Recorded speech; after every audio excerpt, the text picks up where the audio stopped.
Composition fallacy. If each part is good, the whole thing must be good too. Or, because these ingredients are tasty, the cake will be tasty. Sounds logical, right? But sometimes we make the mistake of assuming the whole is just the sum of its parts. That's where the composition fallacy comes in. It's like this. Someone assumes that because something is true of the parts, it must be true of the whole. They're essentially saying, what's true for the individual pieces must be true for the entire thing. But that's not always the case. Let's break it down. Imagine a sports team with many talented individual players. Someone might argue, this team has the best players at every position, so they must be the best team overall. But that's not necessarily true. Teamwork, strategy, and chemistry are also important factors. The individual talent doesn't guarantee overall success. Another example, someone claims these individual bricks are strong, so the wall made of these bricks must be strong. But the wall's strength also depends on how the bricks are arranged and the quality of the mortar. Just because the individual components are strong doesn't mean the whole structure is. Why do people fall for the composition fallacy? Sometimes it's a matter of simplifying complex systems. We tend to focus on the individual components and ignore the interactions between them. Other times it's a matter of wishful thinking. We want to believe that good parts will automatically lead to a good whole, and sometimes it's a way to avoid considering the bigger picture. The problem with the composition fallacy is that it ignores the importance of emergent properties. Systems are often more than just the sum of their parts. New properties can emerge from the interactions between the components. It can lead to inaccurate predictions and bad decisions. So, how do you spot a composition fallacy? Look for arguments that assume the whole is simply the sum of its parts. Pay attention to arguments that ignore the interactions between the components. Ask yourself if the properties of the whole are necessarily the same as the properties of the parts. If you spot a composition fallacy, call it out. Politely, of course. Say something like, I understand that this team has talented players, but that doesn't guarantee they'll be the best team overall. Teamwork is also important. Or, I understand that these bricks are strong, but the wall's strength also depends on how they're arranged. Don't let someone convince you with faulty assumptions. By challenging composition fallacies, you can have more accurate and informed discussions. You can focus on the bigger picture and avoid being misled by simplistic reasoning. Remember, the whole is not always the sum of its parts. By learning to identify and address composition fallacies, you can make more informed decisions and avoid being misled by flawed assumptions. You can help create a more nuanced and accurate understanding of systems, where interactions and emergent properties are considered. Appeal to accomplishment fallacy. Look at all I've done, so I must be right. Or, I achieved this, so you should listen to me. Ever feel like someone's accomplishments are being used to shut down a debate? That's the appeal to accomplishment, a tricky way to claim authority without addressing the actual argument. It's like this. Someone uses their past achievements to claim their current argument is correct, regardless of its actual merit. They're essentially saying, I've done great things, so I must be right now. But past accomplishments don't automatically make someone's current views valid. Let's break it down. Imagine a famous athlete arguing about complex economic policies. Someone using the appeal to accomplishment might say, I won multiple championships, so I know what I'm talking about. Now, being a successful athlete requires discipline and skill, but it doesn't make someone an expert on economics. They're using their athletic achievements to claim authority in an unrelated field. Another example, someone who achieved great success in business argues about social issues. Someone using the appeal to accomplishment might say, I built a successful company, so my views on society are correct. Again, building a successful company requires business acumen, but it doesn't make someone an expert on social issues. They're using their business achievements to claim authority in an unrelated area. Why do people use the appeal to accomplishment? Sometimes it's a way to avoid having to provide actual evidence.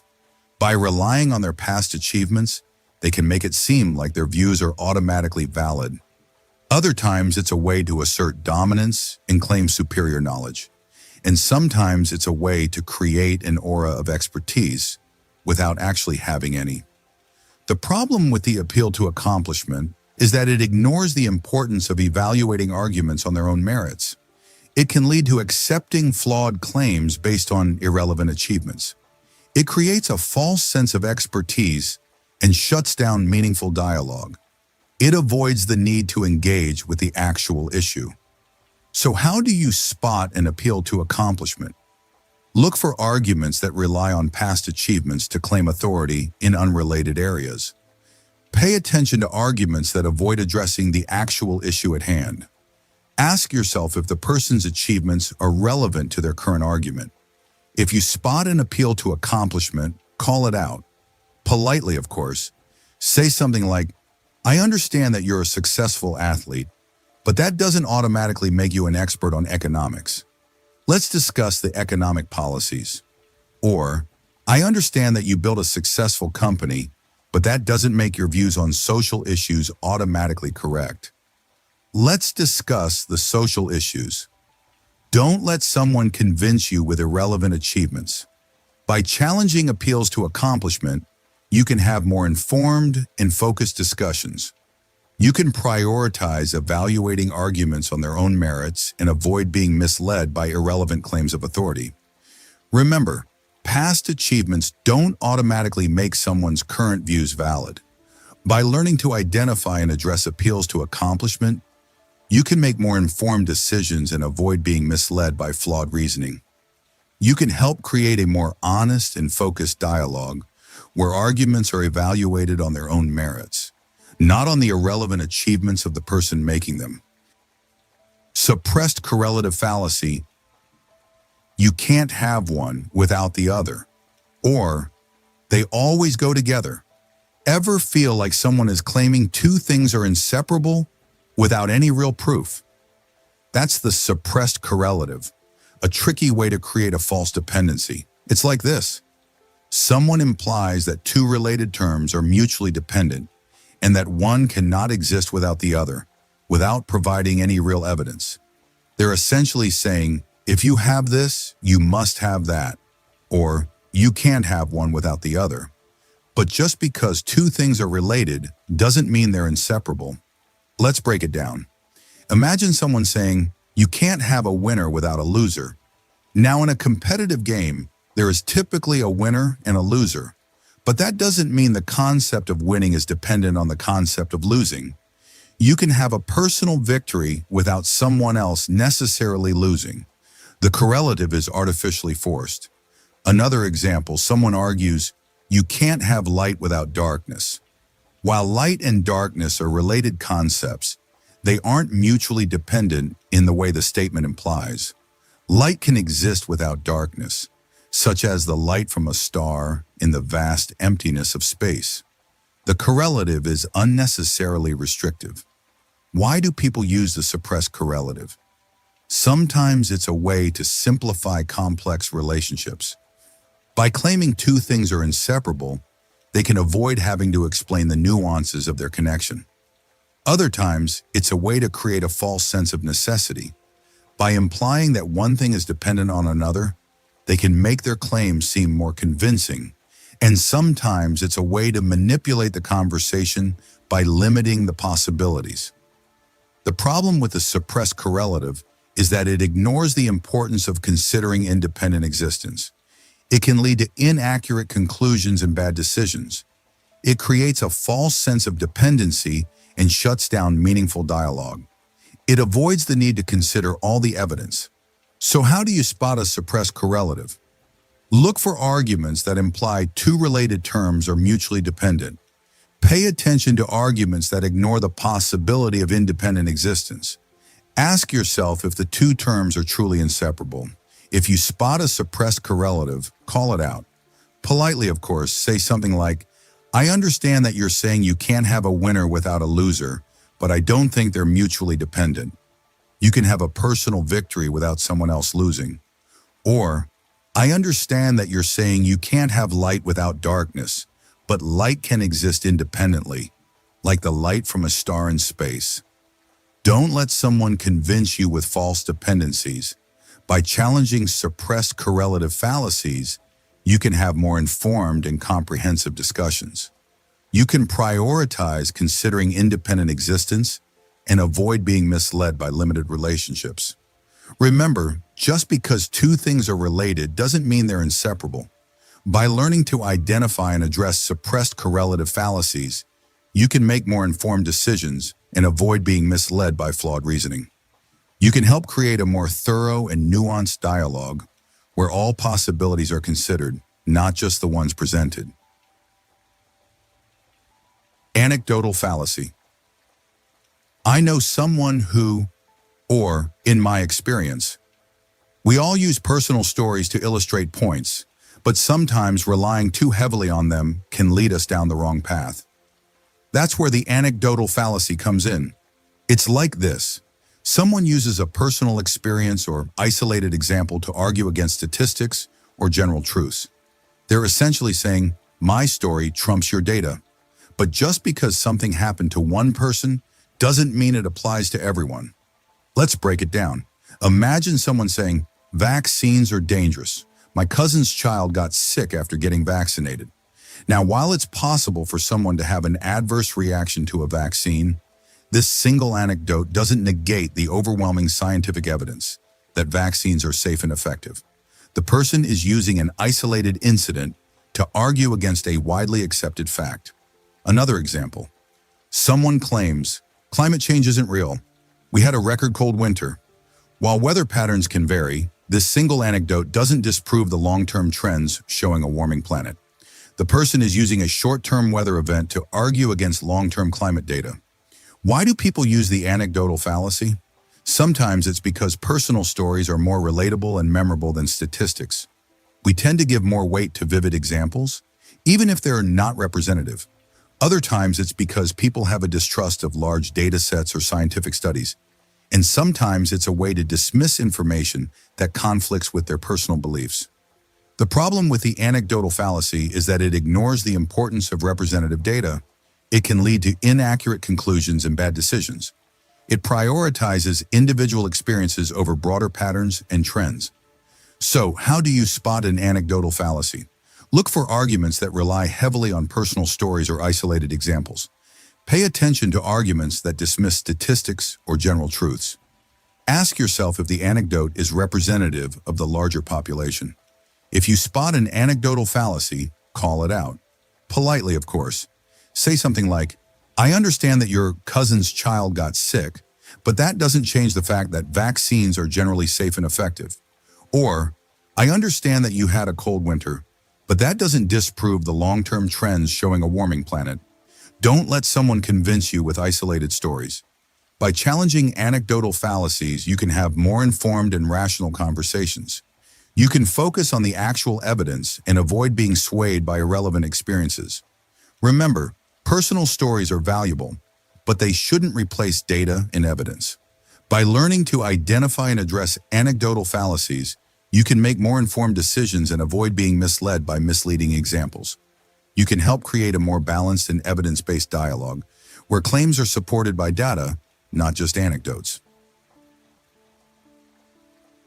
Which is Latin for fallacy, but you do it too. Ever caught yourself or someone else using that phrase in an argument? It sounds like a quick comeback, but it often hides a logical trap called tu quoque, which is Latin for you too. It's a way of deflecting criticism by pointing out the hypocrisy of the person making the argument. It's like this. Someone accuses you of doing something wrong, and instead of addressing the accusation, you say, but you do it too. You're essentially saying your argument is invalid because you're also guilty. But just because someone is a hypocrite doesn't mean their argument is wrong. Let's break it down. Imagine someone criticizing you for eating unhealthy food. You might respond, but you eat junk food all the time. Now, their eating habits might be relevant to a discussion about healthy lifestyles, but they don't invalidate their criticism of your diet. You're deflecting the criticism instead of addressing it. Another example, a politician criticizes their opponent for accepting donations from special interest groups. The opponent responds, but you accept donations from special interest groups too. Again, both politicians might be guilty of the same practice, but that doesn't mean the original criticism is invalid. It just means both parties may need to change their practices. Why do people use tu quoque? Sometimes it's a way to avoid taking responsibility for their actions. When someone is caught doing something wrong, they might try to shift the blame by pointing out the hypocrisy of others. Other times, it's a way to shut down criticism. By making the accuser look hypocritical, they can undermine their credibility. And sometimes it's a knee-jerk reaction to feeling attacked. The problem with tu quoque is that it ignores the actual issue at hand. It creates a false equivalence between the accuser and the accused. It prevents productive discussions and makes it difficult to resolve conflicts. It's a way of saying, if you're not perfect, you can't criticize me. So how do you spot a tu quoque fallacy? Look for arguments that deflect criticism by pointing out the hypocrisy of the accuser. Pay attention to arguments that avoid addressing the actual issue. Ask yourself if the accuser's actions are relevant to the validity of their argument. If you spot a tu quoque fallacy, call it out. Politely, of course. Say something like, I understand that you also eat junk food, but that doesn't change the fact that my diet could be healthier. Or, I understand that you also accept donations from special interest groups, but that doesn't invalidate the criticism of my own donations. Don't let someone distract you from the real issue. By challenging tu quoque fallacies, you can have more honest and productive conversations. You can focus on the actual issue and avoid being sidetracked by irrelevant accusations. Remember, just because someone is a hypocrite doesn't mean their argument is wrong. By learning to identify and address tu quoque fallacies, you can have more meaningful discussions and avoid being misled by deceptive tactics. You can help create a more focused and productive dialogue where the actual issues are addressed, not deflected. Genetic fallacy. You believe that because of where you came from, or that idea is bad because of who created it. Ever heard those kinds of statements?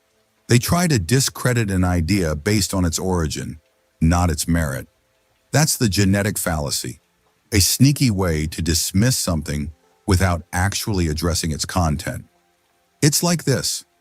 Someone judges an idea or belief based on its source rather than its validity. They're essentially saying it's bad because of where it came from. But where an idea comes from doesn't automatically make it true or false. Let's break it down. Imagine someone saying, that scientific study was funded by a big corporation, so it must be biased and wrong. Now, it's true that funding sources can sometimes influence research, but that doesn't automatically invalidate the study's findings.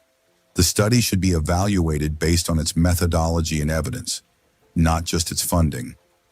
Another example, someone argues that political ideology originated from a group of extremists, so it must be dangerous.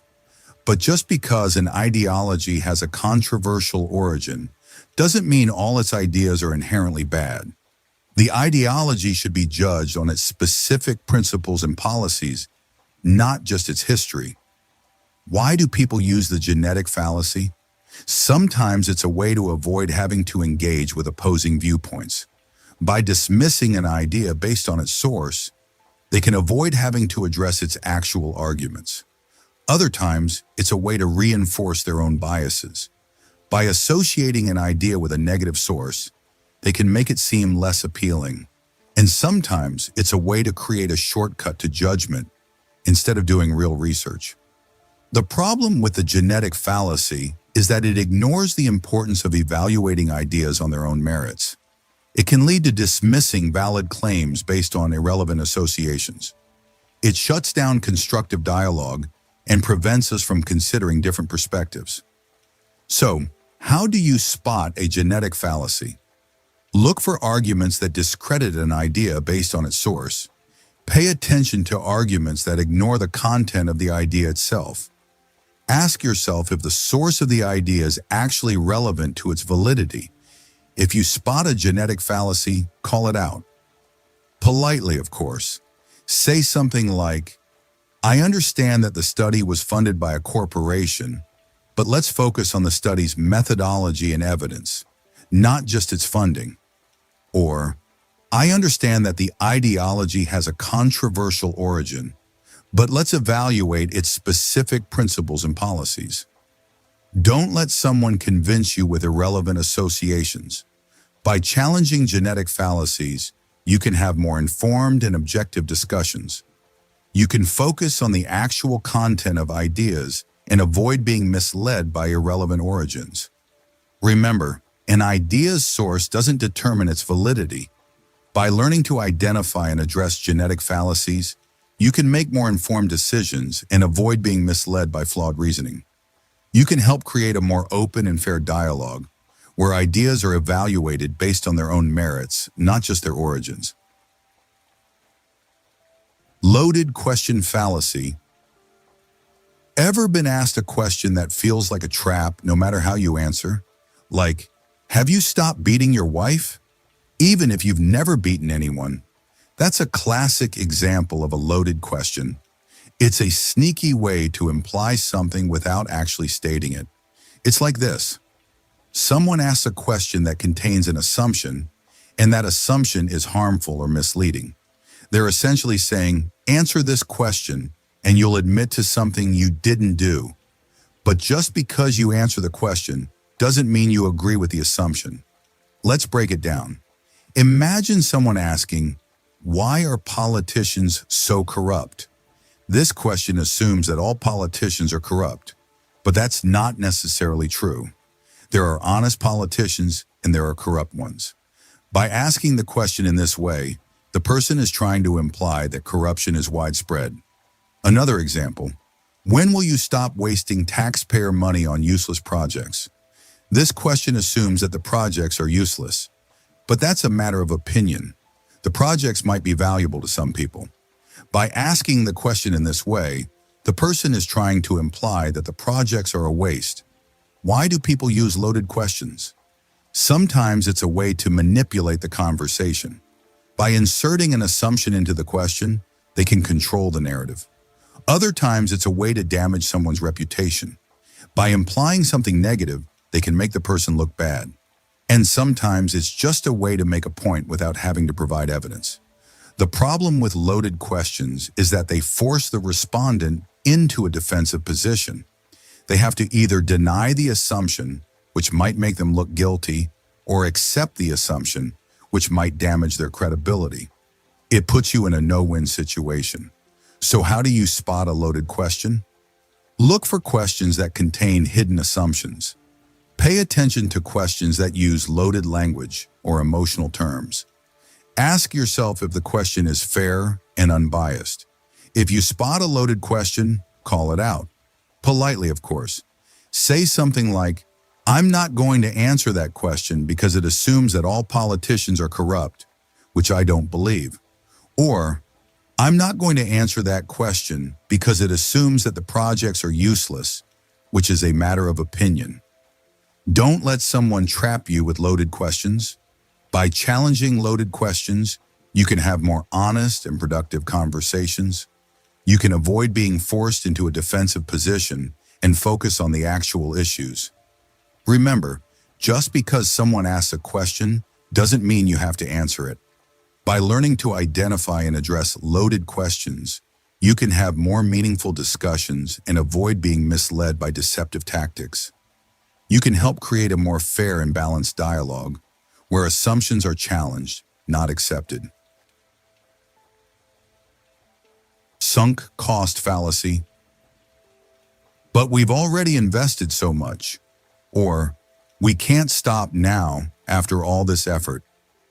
Ever felt trapped in a bad decision because of past investments? That's the sunk cost fallacy, a tricky way to justify continuing something just because you've already put in time, money, or effort. It's like this. Someone argues that because they've already invested resources into something, they should continue investing, even if it's no longer beneficial. They're essentially saying, we can't waste what we've already put in. But past investments are irrelevant to current decisions. Let's break it down. Imagine someone buying tickets to a concert, but then they get sick. Someone using the sunk cost fallacy might say, I already paid for the tickets, so I have to go, even though I feel terrible, but the money's already spent.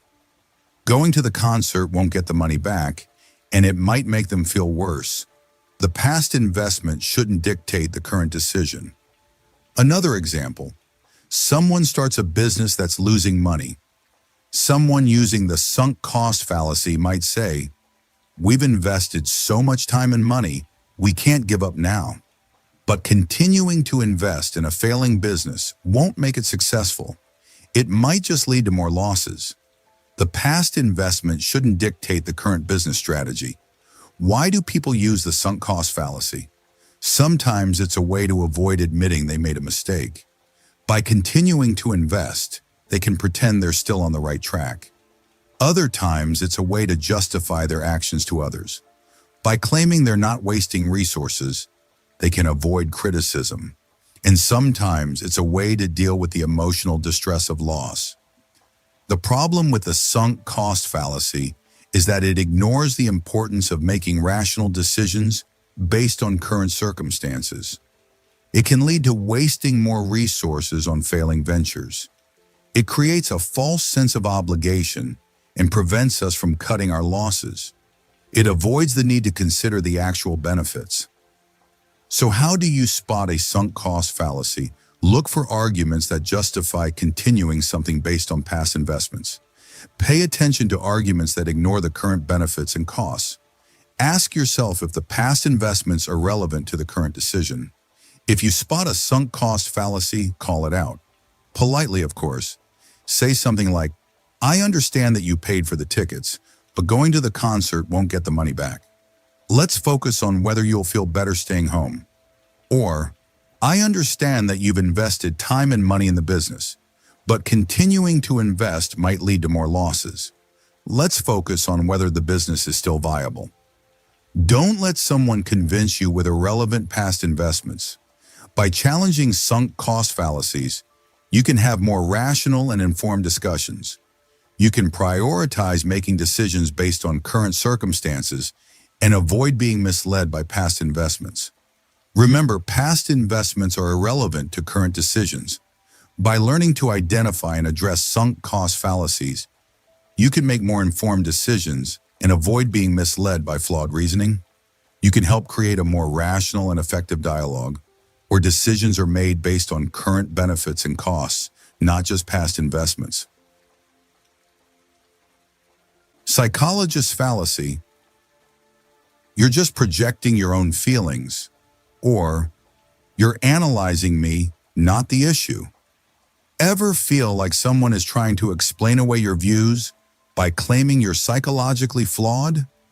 That's the psychologist fallacy, a tricky way to dismiss arguments by claiming they're just psychological projections. It's like this. Someone assumes that because a person's beliefs or arguments might be influenced by psychological factors, they must be invalid. They're essentially saying, you're just saying that because of your feelings. But psychological influences don't automatically make an argument false. Let's break it down. Imagine someone arguing for stricter gun control. Someone using the psychologist fallacy might respond, you're just saying that because you have a fear of guns. Now, it's possible that the person's fear of guns influences their views, but that doesn't mean their argument for gun control is invalid. The argument should be evaluated on its merits, not just the speaker's potential psychological motivations. Another example, someone criticizing a politician's policies. Someone using the psychologist fallacy might respond, you're just projecting your own insecurities onto the politician. Again, it's possible that the critic's insecurities influence their views, but that doesn't mean their criticism of the policies is invalid. The criticism should be evaluated on its merits, not just the critic's potential psychological motivations. Why do people use the psychologist fallacy? Sometimes it's a way to avoid having to engage with the actual argument. By claiming the person is just projecting their feelings, they can avoid addressing the issue at hand. Other times, it's a way to create a sense of distrust. By implying that the person is psychologically flawed, they can make their arguments seem less credible.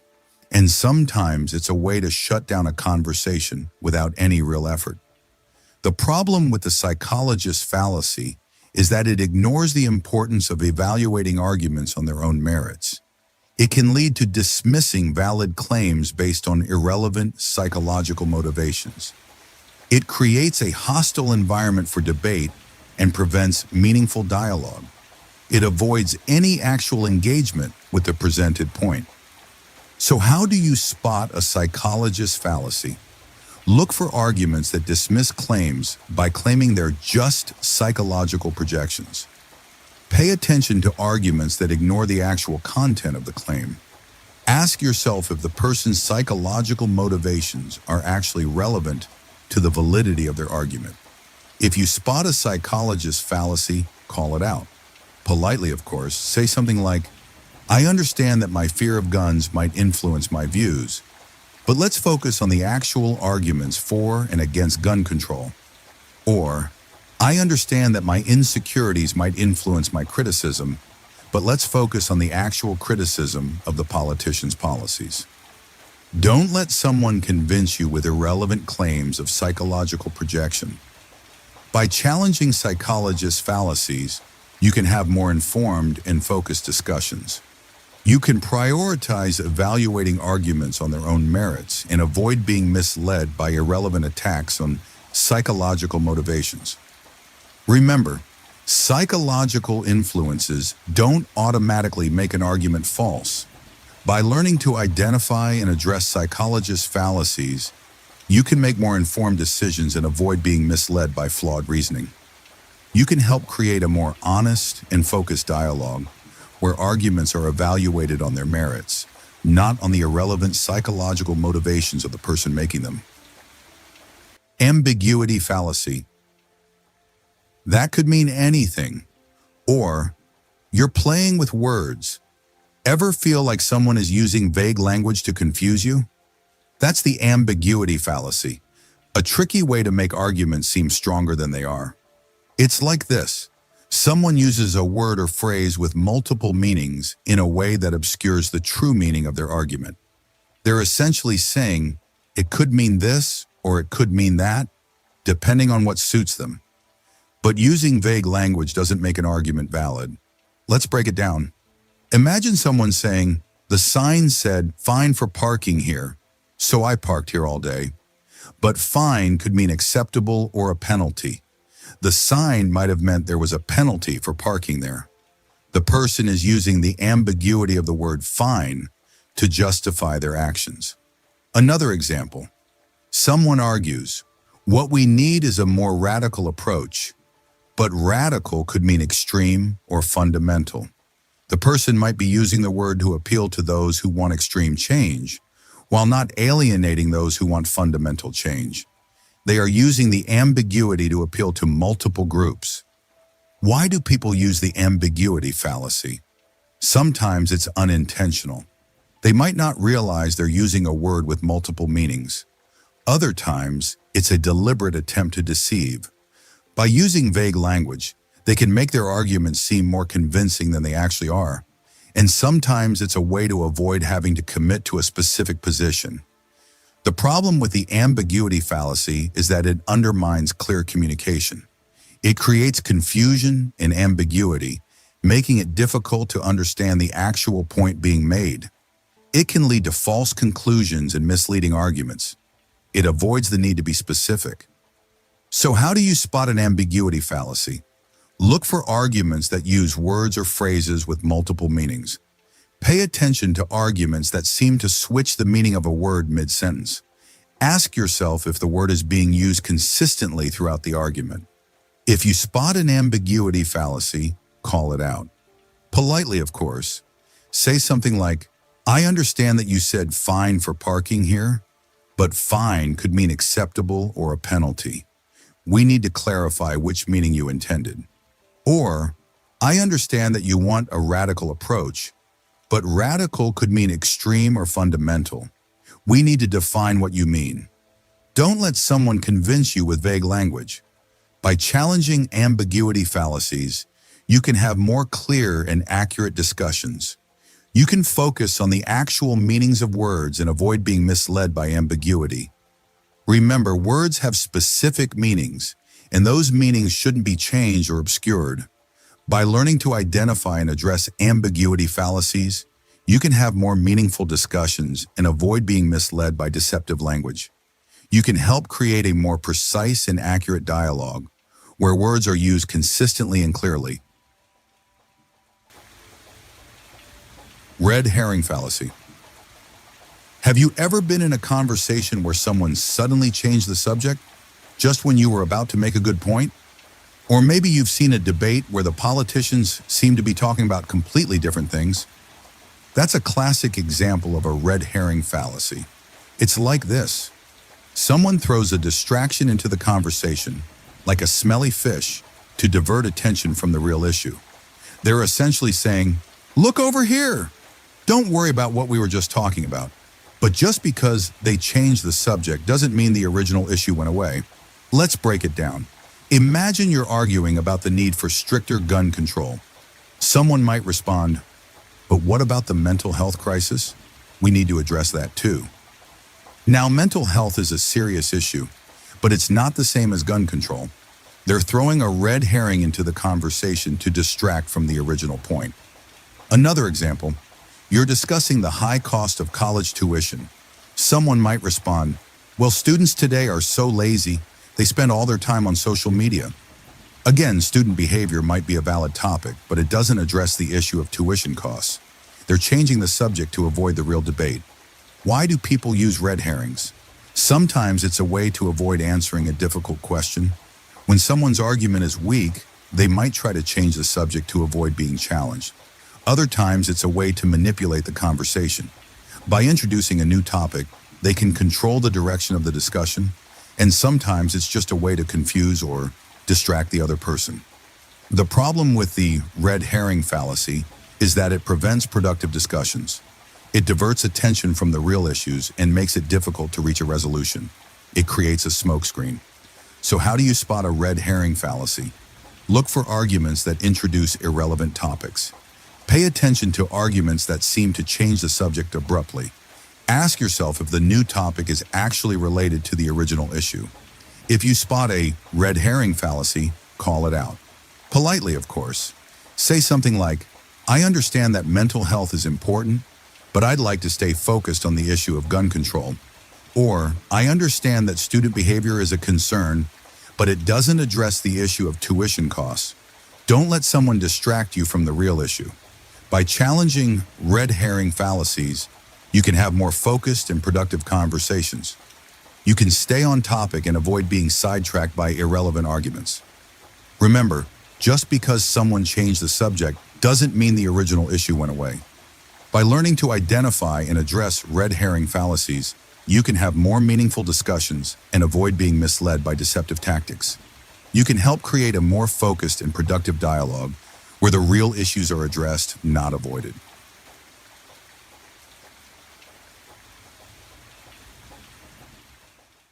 Continuum fallacy. Where do you draw the line? Or, "It's all a slippery slope." Ever feel like someone is dismissing a valid point by claiming there's no clear boundary?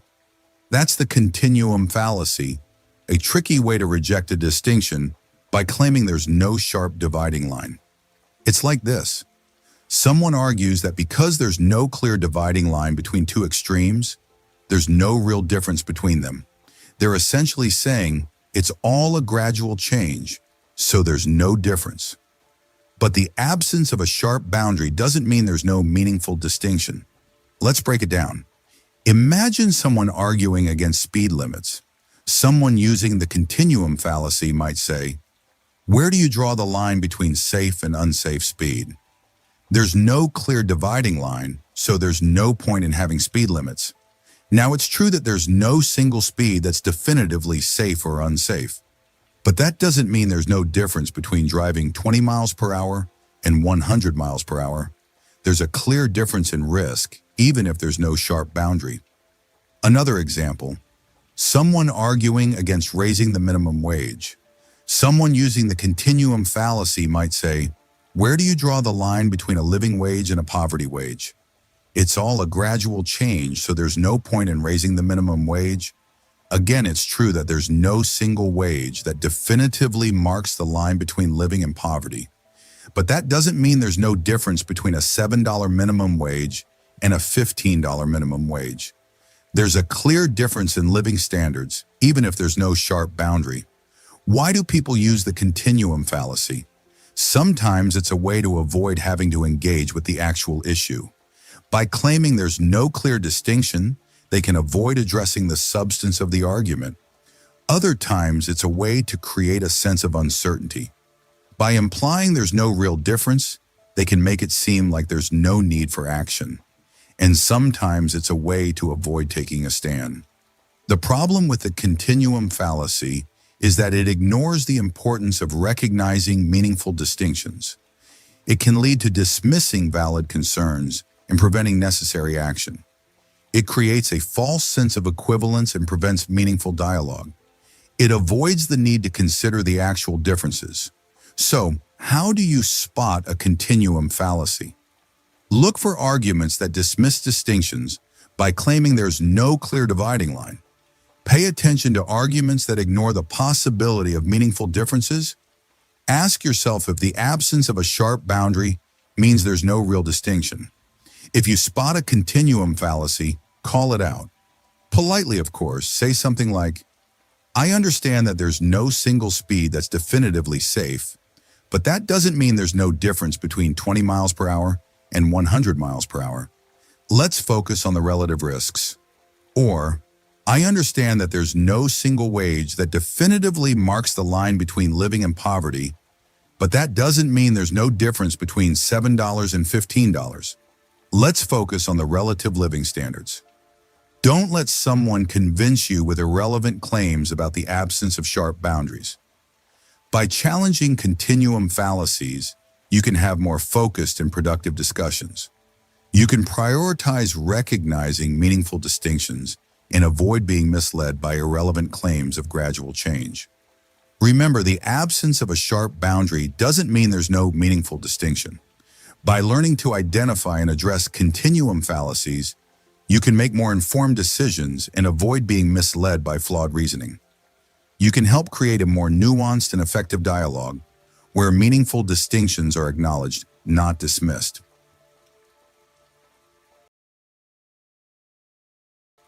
Definest fallacy, you're changing the definition. Or, that's not what that word really means. Ever feel like someone is arguing about the meaning of a word, not the actual issue? That's the definest fallacy, a tricky way to win an argument by redefining terms. It's like this. Someone argues that a claim is false simply because it doesn't fit their personal definition of a key term. They're essentially saying, you're wrong because you're using the wrong definition. But definitions can be subjective, and changing them doesn't change the underlying reality. Let's break it down. Imagine someone arguing about whether a certain action is courageous. Someone using the definest fallacy might say, that wasn't courageous because courage means being fearless.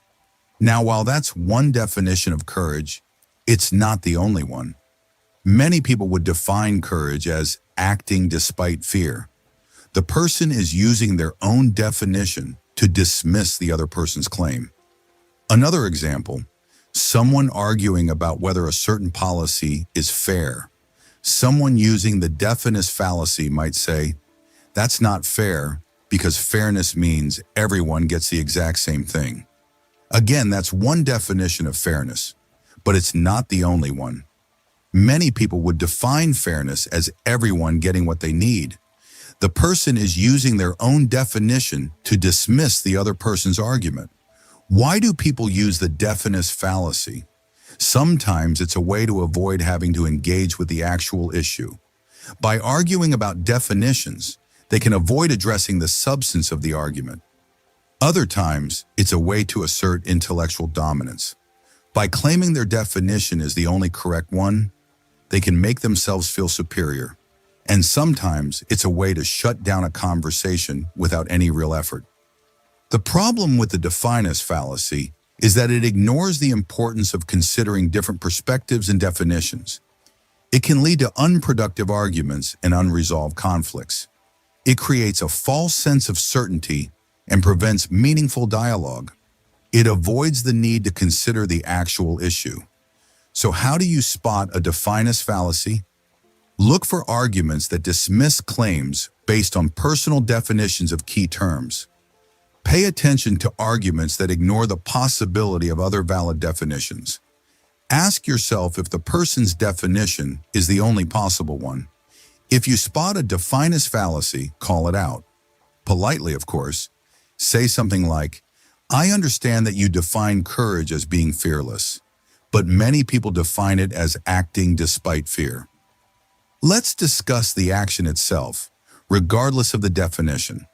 Or, "I understand that you define fairness as everyone getting the exact same thing, but many people define it as everyone getting what they need." Let's discuss the policy itself, regardless of the definition. Don't let someone convince you with irrelevant arguments about definitions. By challenging definest fallacies, you can have more focused and productive discussions. You can prioritize addressing the actual issue and avoid being sidetracked by irrelevant arguments about semantics. Remember, definitions can be subjective, and changing them doesn't change the underlying reality. By learning to identify and address definest fallacies, you can make more informed decisions and avoid being misled by flawed reasoning. You can help create a more honest and focused dialogue where issues are addressed directly, not deflected by semantic arguments. Adhomonym fallacy. Ever been in an argument and just felt something was off? Like they weren't really talking about the point you were making? Or maybe you've watched a debate and thought, "Wait, that doesn't make sense." Well, you're not alone.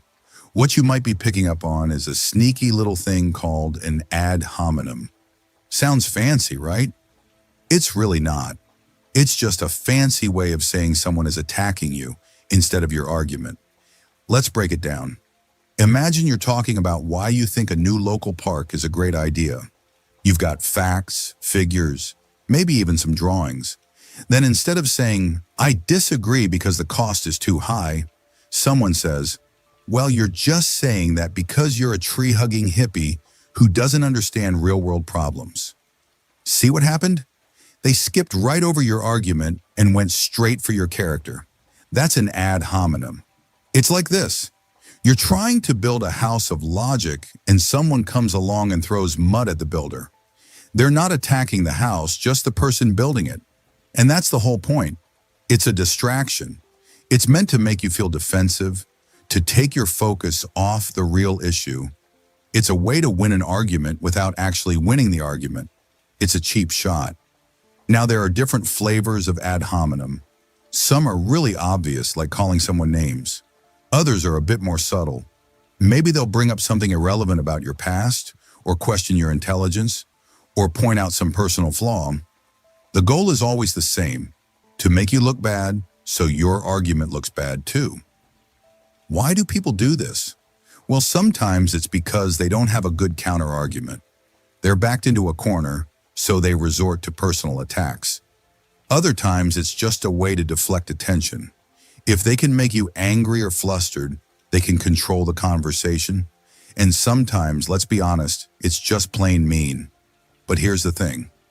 Ad hominem attacks don't actually prove anything. Just because someone calls you a name doesn't mean your argument is wrong. It just means they're not playing fair. So how do you deal with it? The best thing to do is call them out. Politely, of course. Say something like, "I understand you're upset, but attacking me personally doesn't address my argument.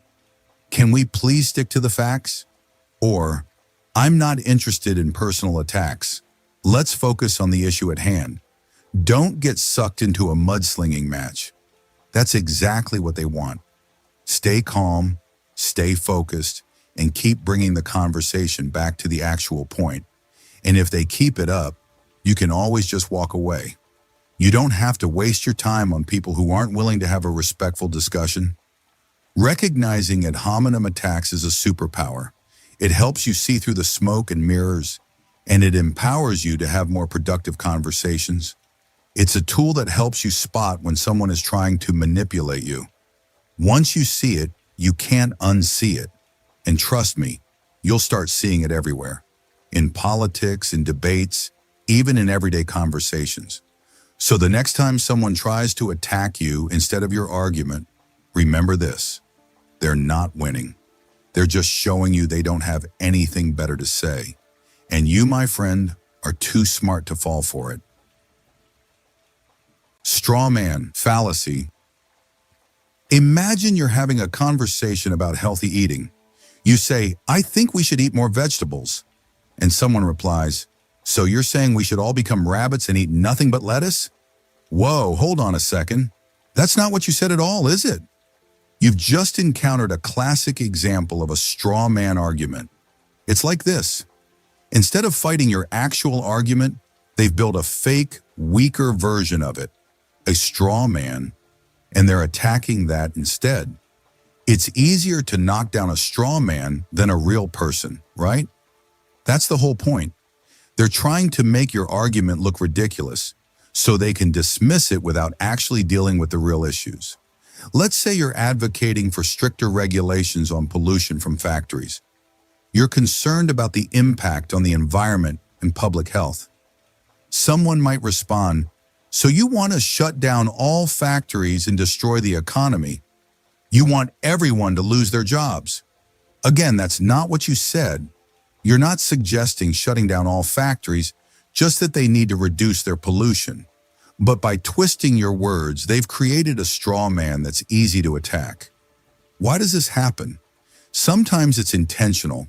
It's a sneaky tactic used to win arguments without having to address the other person's actual points. Other times, it might be unintentional. People might misunderstand or misrepresent your argument without even realizing it. But whether it's intentional or not, the result is the same. Your real argument gets ignored, and a weaker, distorted version takes its place. The straw man fallacy often relies on exaggeration and oversimplification. They take your argument and blow it out of proportion, making it seem extreme or ridiculous. They might also take your words out of context, focusing on a single sentence or phrase and ignoring the rest of your argument. It's like taking a single brick from a building and saying the entire building is flawed. So how do you defend yourself against a straw man? The first step is to recognize it. Pay attention to how your argument is being represented. If it doesn't sound like what you actually said, then you're probably dealing with a straw man. The next step is to call them out. Politely, of course, say something like, "That's not what I said. I'm not suggesting we all become rabbits. I'm suggesting we eat more vegetables." Or, "I think you're misrepresenting my argument.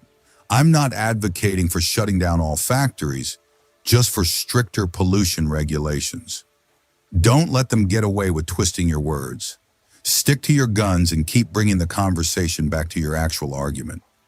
You might also want to clarify your position, explaining what you actually mean and what you don't mean. By clearly stating your position, you make it harder for them to create a straw man. It's important to remember that straw man arguments are a sign of weak reasoning. If someone has to resort to misrepresenting your argument, it means they don't have a strong counterargument. By recognizing and calling out straw man fallacies, you can have more productive and honest conversations. You can make sure that your real arguments are being heard and addressed instead of being replaced by a distorted, weaker version. And by doing that, you help create a more logical and respectful dialogue. Texas sharpshooter fallacy. "See? I told you so." Or, "That proves my point." Ever seen someone cherry-pick data to fit their narrative? That's the Texas sharpshooter fallacy, a sneaky way to create patterns where none exist. It's like this. Someone selects data points that support their claim while ignoring those that don't. They're essentially saying, "Look at this pattern I found." But they've conveniently ignored all the data that doesn't fit. Let's break it down. Imagine someone drawing a target on a barn wall after shooting a bunch of arrows. They then point to the cluster of arrows and say, "Look how accurate I am." But they've ignored all the arrows that missed the barn entirely. They're creating a pattern after the fact. Another example, someone claims, "This town is unlucky. Look at all the car accidents that happened on this street." But they've ignored all the other streets in the town where accidents also happened. They're focusing on a specific area to create a false sense of pattern. Why do people use the Texas sharpshooter fallacy? Sometimes it's unintentional. They might be genuinely trying to find patterns in data, but they're not being objective. Other times it's a deliberate attempt to mislead. By selectively choosing data, they can make their claims seem more convincing. And sometimes it's a way to confirm their existing biases. The problem with the Texas sharpshooter fallacy is that it ignores the importance of representative data. It can lead to inaccurate conclusions and misleading claims. It creates the illusion of patterns where there are none. It avoids the need to consider all the evidence. So how do you spot a Texas sharpshooter fallacy? Look for arguments that selectively use data to support a claim. Pay attention to arguments that ignore data that contradicts the claim. Ask yourself if the person is considering all the relevant data. If you spot a Texas sharpshooter fallacy, call it out. Politely, of course. Say something like, "I understand that there were accidents on that street, but we need to consider all the streets in the town to get a complete picture." Or, "I understand that you're focusing on that cluster of arrows, but we need to consider all the arrows to assess your accuracy." Don't let someone convince you with selective data. By challenging Texas sharpshooter fallacies, you can have more accurate and objective discussions. You can focus on the actual evidence and avoid being misled by misleading patterns. Remember, data needs to be considered in its entirety. By learning to identify and address Texas sharpshooter fallacies, you can make more informed decisions and avoid being misled by flawed reasoning. You can help create a more honest and objective dialogue, where claims are supported by representative data, not just selected points. Appeal to tradition fallacy. "We've always done it this way," or "That's how it's always been." Ever feel like tradition is being used to justify something without any real reason? That's the appeal to tradition, a tricky way to claim something is right simply because it's old. It's like this. Someone argues that a practice or belief is valid simply because it's been around for a long time. They're essentially saying, it's old, so it's good. But just because something is traditional doesn't automatically make it right or effective. Let's break it down. Imagine someone arguing against same-sex marriage. Someone using the appeal to tradition might say, "Marriage has always been between a man and a woman, so it should stay that way." Now, it's true that traditional marriage has historically been between a man and a woman, but that doesn't mean it's the only valid form of marriage. Traditions can change, and society evolves. Another example, someone argues against using new technology in schools. Someone using the appeal to tradition might say, "We've always taught students with textbooks, so we should continue to do so." Again, textbooks have been a traditional teaching tool, but that doesn't mean they're the most effective tool in today's world. Technology can offer new and valuable learning opportunities. Why do people use the appeal to tradition? Sometimes it's a way to avoid change. By clinging to tradition, they can avoid having to adapt to new circumstances. Other times it's a way to create a sense of comfort and security. By relying on familiar practices, they can feel more stable. And sometimes it's a way to assert authority. By claiming that something is traditional, they can make it seem more legitimate. The problem with the appeal to tradition is that it ignores the importance of progress and innovation. It can lead to clinging to outdated practices and beliefs. It can prevent us from adapting to new challenges and opportunities. It avoids the need to consider if something is still useful. So, how do you spot an appeal to tradition? Look for arguments that claim something is valid simply because it's traditional. Pay attention to arguments that ignore the need for progress and change. Ask yourself if the tradition is still relevant and effective. If you spot an appeal to tradition, call it out. Politely, of course.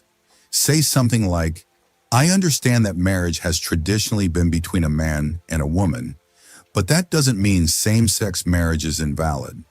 Traditions can change." Or, "I understand that we've traditionally used textbooks, but let's consider the potential benefits of using technology in schools." Don't let someone convince you with empty appeals to tradition.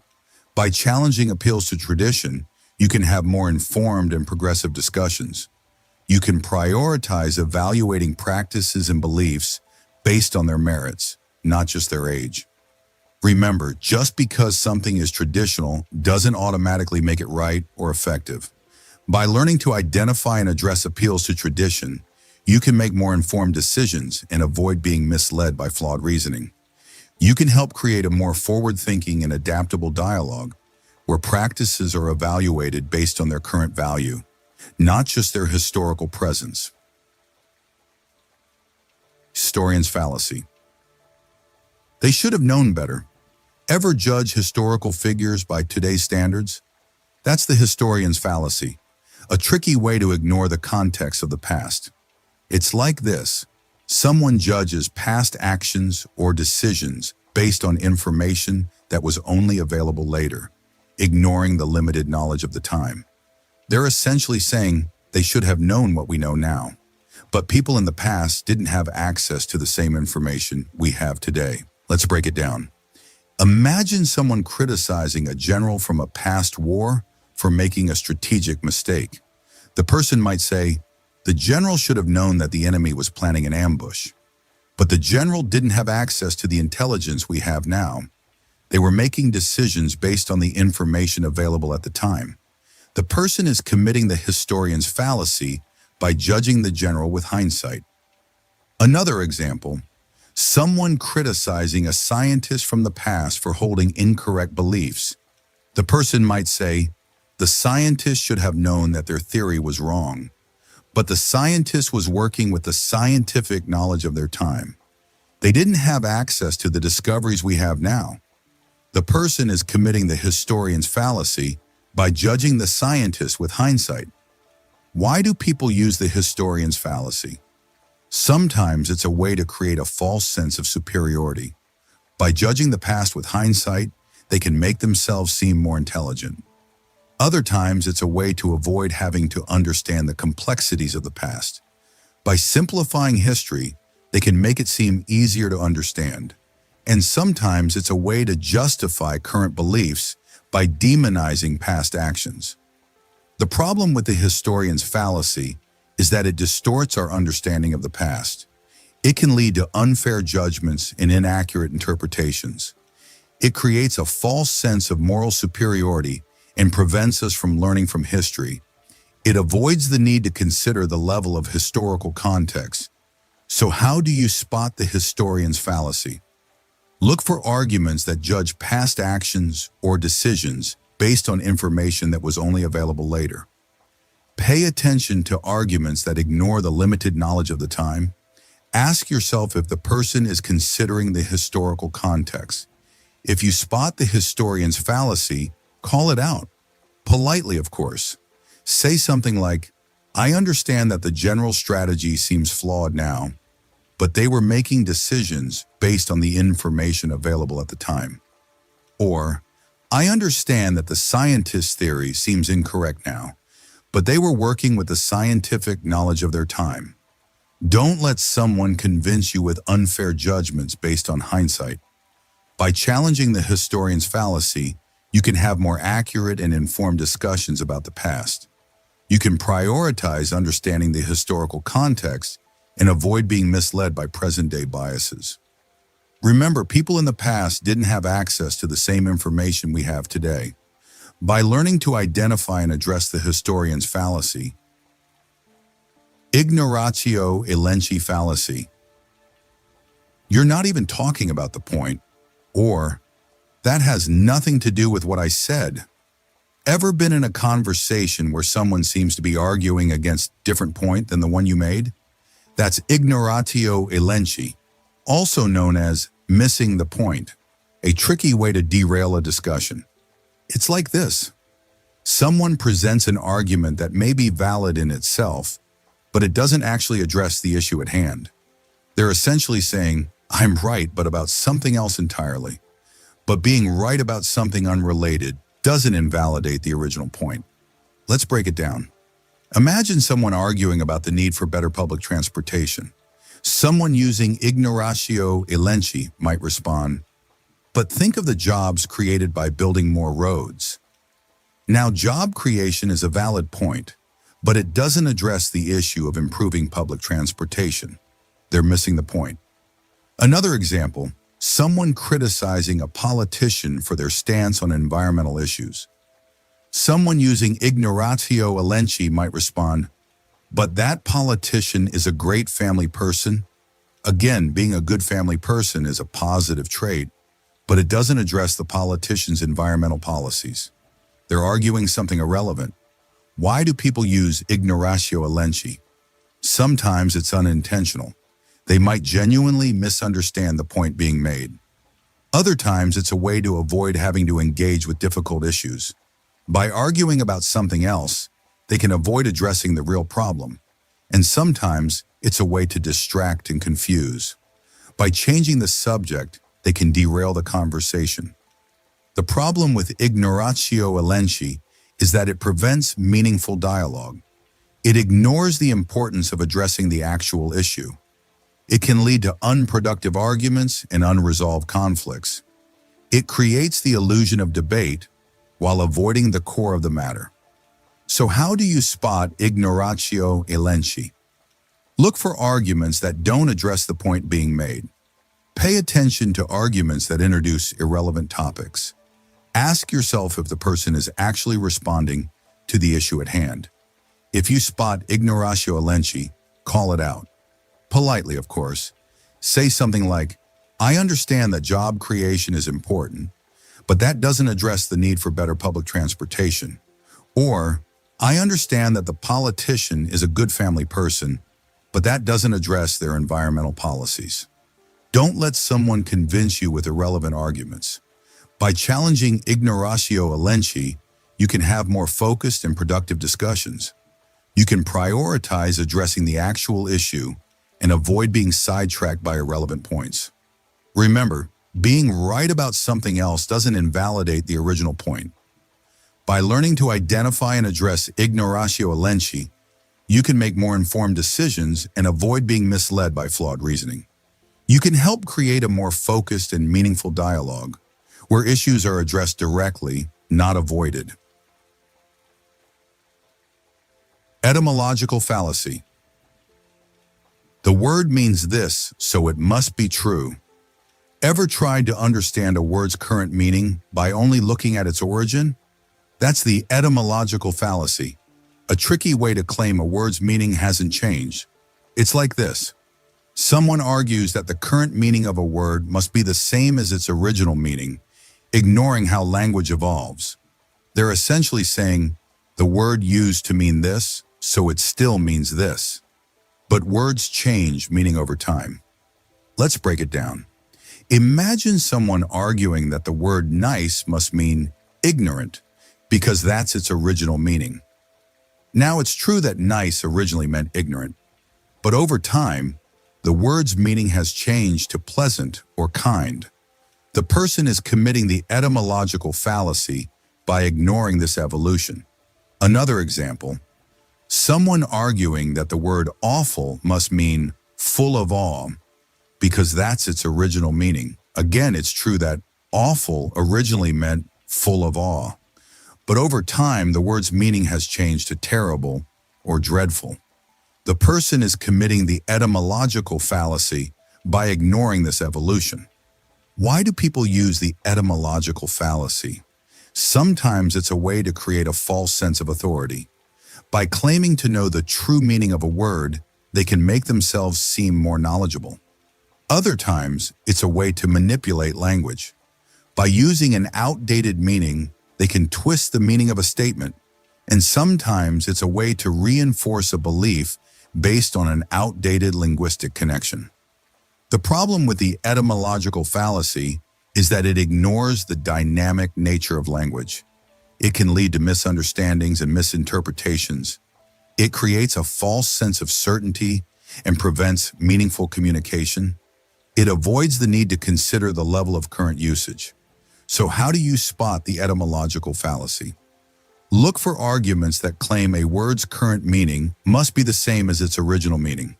Pay attention to arguments that ignore how language evolves. Ask yourself if the original meaning is still relevant today. If you spot the etymological fallacy, call it out. Politely, of course. Say something like, I understand that nice originally meant ignorant, but its current meaning is pleasant. Let's focus on the current meaning. Or, I understand that awful originally meant full of awe, but its current meaning is terrible. Let's focus on the current meaning. Don't let someone convince you with outdated meanings. By challenging the etymological fallacy, you can have more accurate and informed discussions. You can prioritize understanding the current meaning of words and avoid being misled by irrelevant origins. Remember, words change meaning over time. By learning to identify and address the etymological fallacy, you can make more informed decisions and avoid being misled by flawed reasoning. You can help create a more accurate and effective dialogue, where words are used according to their current meanings. Equivocation fallacy. Is that a bank by the river or a place to put my money? Ever felt like someone was playing word games with you? That's where the equivocation fallacy sneaks in. It's a trick where a word or phrase with multiple meanings is used in a way that confuses or misleads. It's like this. Someone uses a word with two different meanings in an argument, making it seem like they're saying one thing when they're actually saying another. They're essentially changing the meaning of a word mid-argument to suit their needs. Let's break it down. Imagine someone saying, all banks are beside rivers. Therefore, the financial institution where I deposit my money is beside a river. Here, bank is used in two different senses, a river bank and a financial bank. By switching the meaning, the person creates a false connection. Another example. Someone argues, the end of life is death, and the end of a sentence is death. Therefore, life is a sentence. Here, end is used in two different senses, the termination of something and the final part of something. By conflating the meanings, the person creates a nonsensical argument. Why do people use equivocation? Sometimes it's unintentional. They might not realize they're using a word with multiple meanings. Other times, it's a deliberate attempt to deceive. By playing on the ambiguity of language, they can make their arguments seem more convincing than they actually are. And sometimes it's a way to create a humorous or confusing effect. The problem with equivocation is that it undermines clear communication. It creates confusion and ambiguity, making it difficult to understand the actual point being made. It can lead to false conclusions and misleading arguments. So, how do you spot an equivocation fallacy?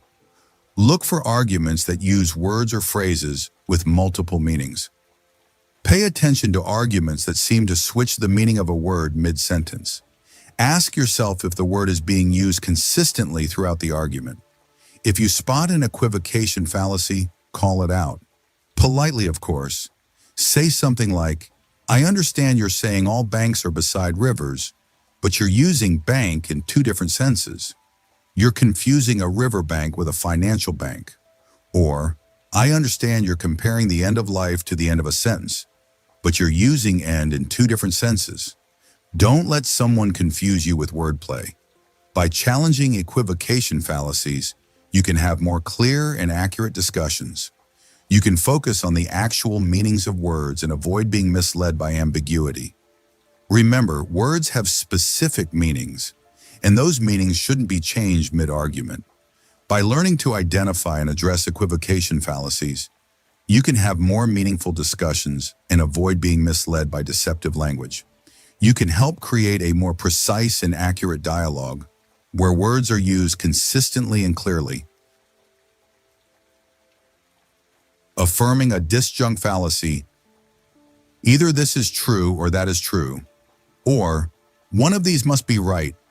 Ever feel like you're being forced to choose between two options when there are actually more?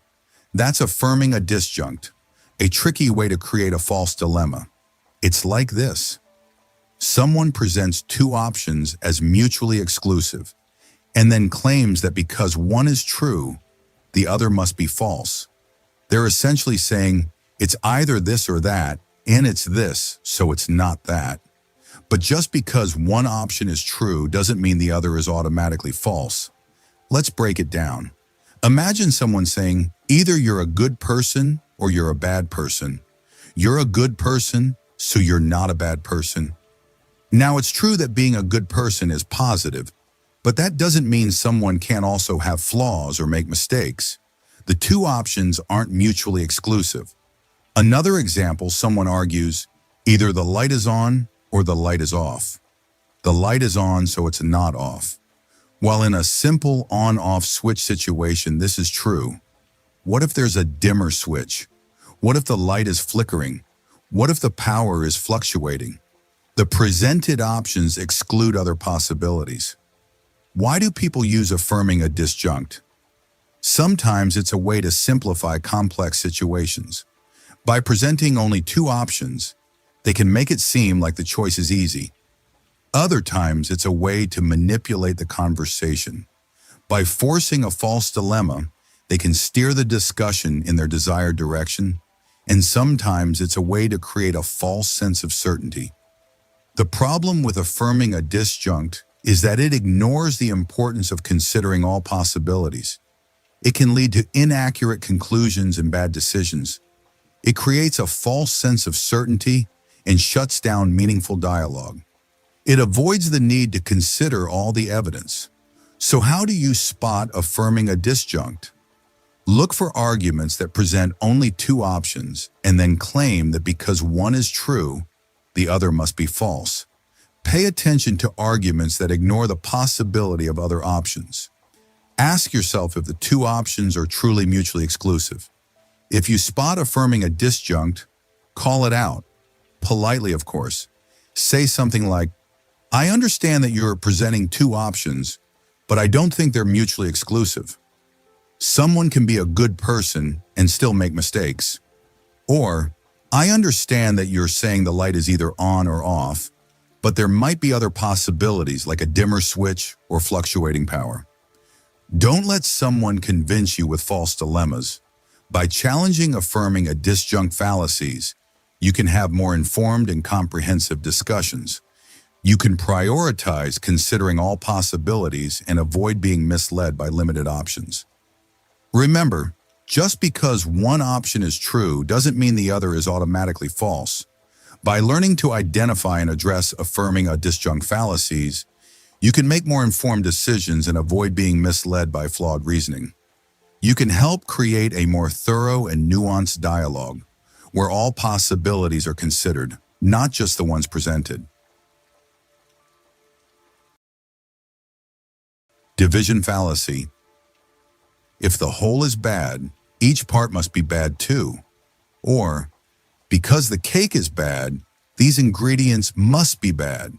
Sounds like the opposite of the last one, right? And it is. This is the division fallacy. It's just as misleading as its opposite, though. It's like this. Someone assumes that because something is true of the whole, it must be true of the parts. They're essentially saying, what's true for the entire thing must be true for the individual pieces. But just because something is true of the whole doesn't mean it's true of every part. Let's break it down. Imagine a company that's known for producing unreliable products. Someone might argue, this company makes unreliable products, so this specific product from them must be unreliable. But that's not necessarily true. The company might have a few good products among their otherwise poor offerings. The overall reputation doesn't guarantee the quality of every individual item. Another example, someone claims, this team is terrible, so this player on the team must be terrible. But the team's overall performance doesn't necessarily reflect the individual skill of every player. There might be some talented players on a bad team. Why do people fall for the division fallacy? Sometimes it's a matter of oversimplification. We tend to generalize from the whole to the parts without considering the individual variations. Other times, it's a matter of bias. We might let our negative opinions of the whole influence our perception of the parts. And sometimes it's a way to make blanket statements without considering individual cases. The problem with the division fallacy is that it ignores the importance of individual differences. Not all parts of a whole are the same. It can lead to unfair judgments and inaccurate conclusions. It assumes uniformity where there is none. So how do you spot a division fallacy? Look for arguments that assume the properties of the whole are automatically true for the parts. Pay attention to arguments that ignore individual variations. Ask yourself if the properties of the parts are necessarily the same as the properties of the whole. If you spot a division fallacy, call it out. Politely, of course. Say something like, I understand that this company is known for unreliable products, but that doesn't mean this specific product is unreliable. We need to evaluate it independently. Or, I understand that this team is terrible, but that doesn't mean this player is terrible. We need to consider their individual skills. Don't let someone convince you with faulty generalizations. By challenging division fallacies, you can have more accurate and fair discussions. You can focus on the individual parts and avoid being misled by broad assumptions. Remember, the whole is not always representative of its parts. By learning to identify and address division fallacies, you can make more informed decisions and avoid being misled by flawed assumptions. You can help create a more nuanced and accurate understanding of systems where individual variations are considered. Appeal to emotion fallacy. Ever been swayed by a commercial that tugs at your heartstrings or a political speech that makes you feel fired up?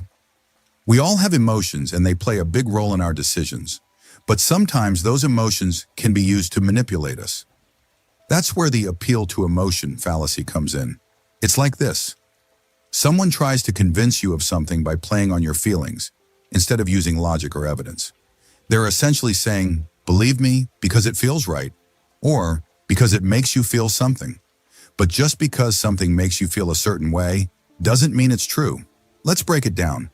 Imagine a charity ad that shows heartbreaking images of starving children.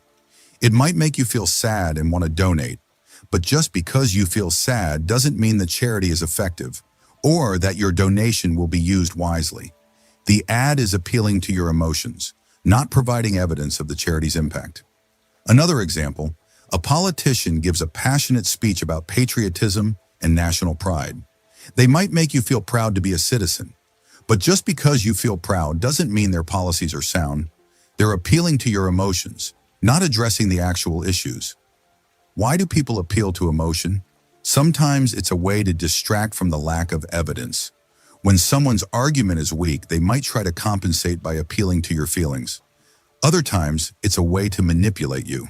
By playing on your emotions, they can bypass your critical thinking and make you more likely to accept their claims. And sometimes they are genuinely trying to connect with you on a feeling level, but still failing to provide logical support.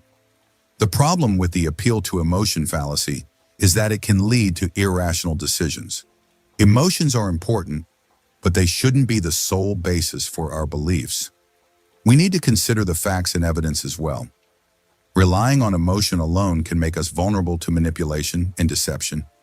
So how do you spot an appeal to emotion fallacy? Look for arguments that rely heavily on emotional language or imagery. Pay attention to arguments that try to evoke strong feelings like fear, anger, or pity. Ask yourself if the argument provides any logical support for its claims. If you spot an appeal to emotion fallacy, call it out. Politely, of course. Say something like, I understand that these images are heartbreaking, but I'd like to see some evidence of how the charity uses its donations. Or, I appreciate your passion for our country, but I'd like to discuss the specific details of your policies. Don't let someone convince you with emotional manipulation. By challenging appeal to emotion fallacies, you can have more rational and informed conversations. You can focus on the actual evidence and avoid being swayed by irrelevant feelings. Remember, emotions are important, but they shouldn't replace logic and reason.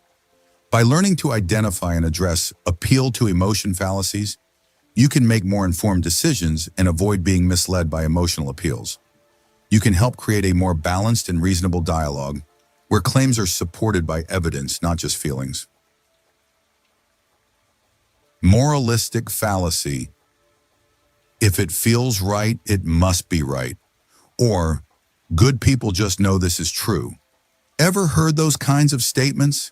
They try to blur the line between what is and what ought to be, and that's the moralistic fallacy. It's a tricky way to twist facts to fit our ideals. It's like this.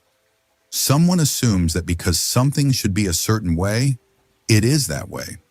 They're essentially saying, the world works how I want it to.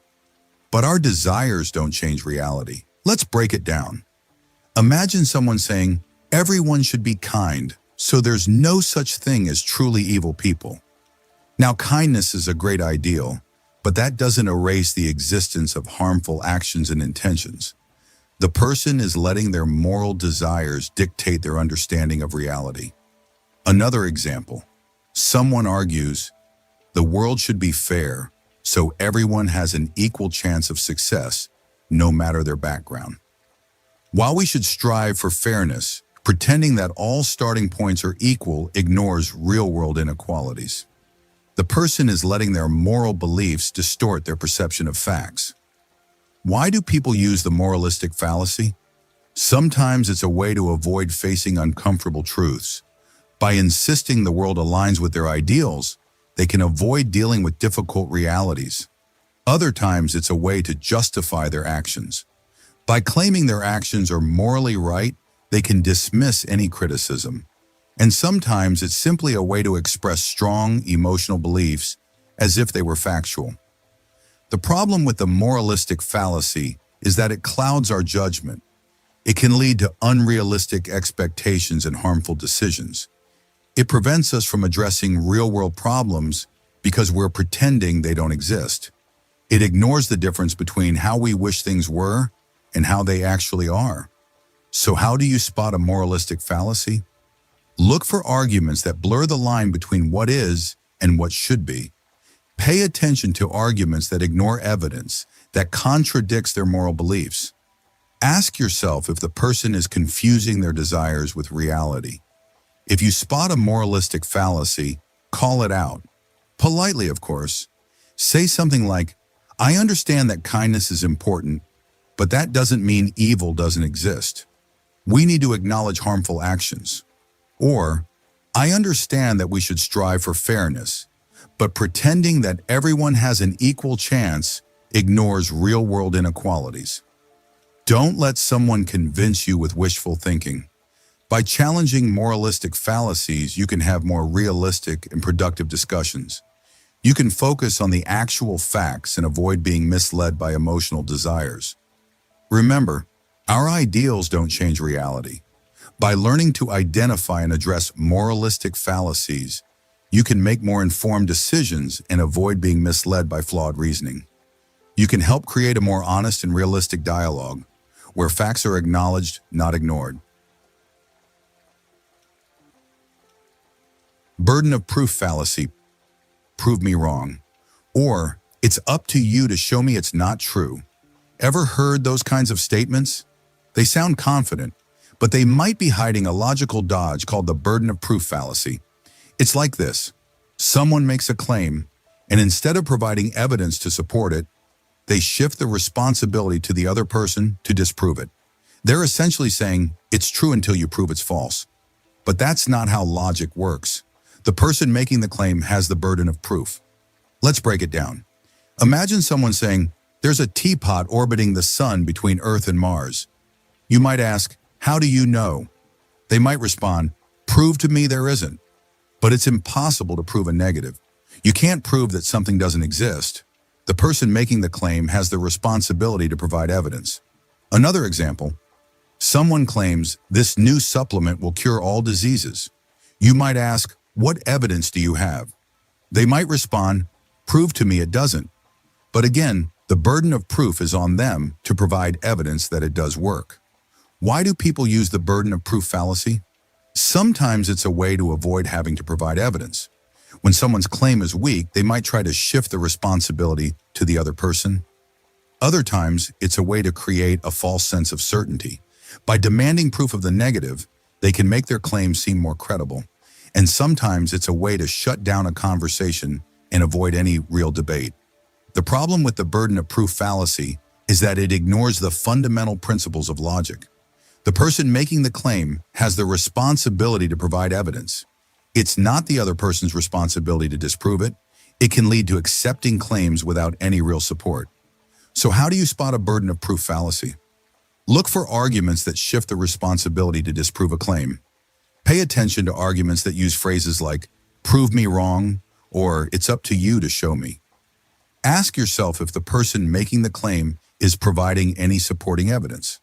If you spot a burden of proof fallacy, call it out. Politely, of course. Say something like, I understand you believe there's a teapot orbiting the sun, but the burden of proof is on you to provide evidence, not on me to disprove it. Or, I understand you believe this supplement cures all diseases, but I'd like to see some evidence to support that claim. Don't let someone convince you with empty claims. By challenging burden of proof fallacies, you can have more logical and informed conversations. You can focus on the actual evidence and avoid being swayed by irrelevant demands. Remember, the burden of proof is on the person making the claim. By learning to identify and address burden of proof fallacies, you can make more informed decisions and avoid being misled by unsupported assertions. You can help create a more logical and evidence-based dialogue, where claims are supported by facts, not just shifted responsibilities. No true Scotsman fallacy. Real fans would agree, or no true believer would say that. Ever heard those kinds of statements? They're designed to shut down debate, not encourage it. That's a sneaky trick of the no true Scotsman fallacy. It's like this.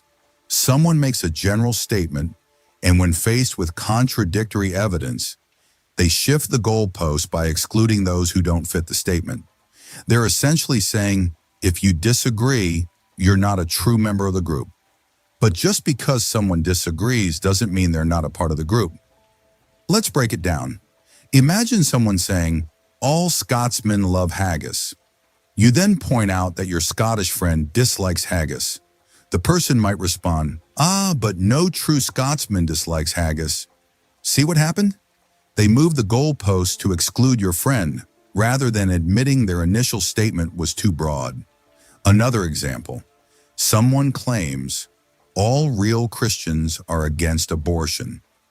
When presented with Christians who support abortion rights, they might say, well, those aren't true Christians. Again, they're redefining the group to exclude those who contradict their claim.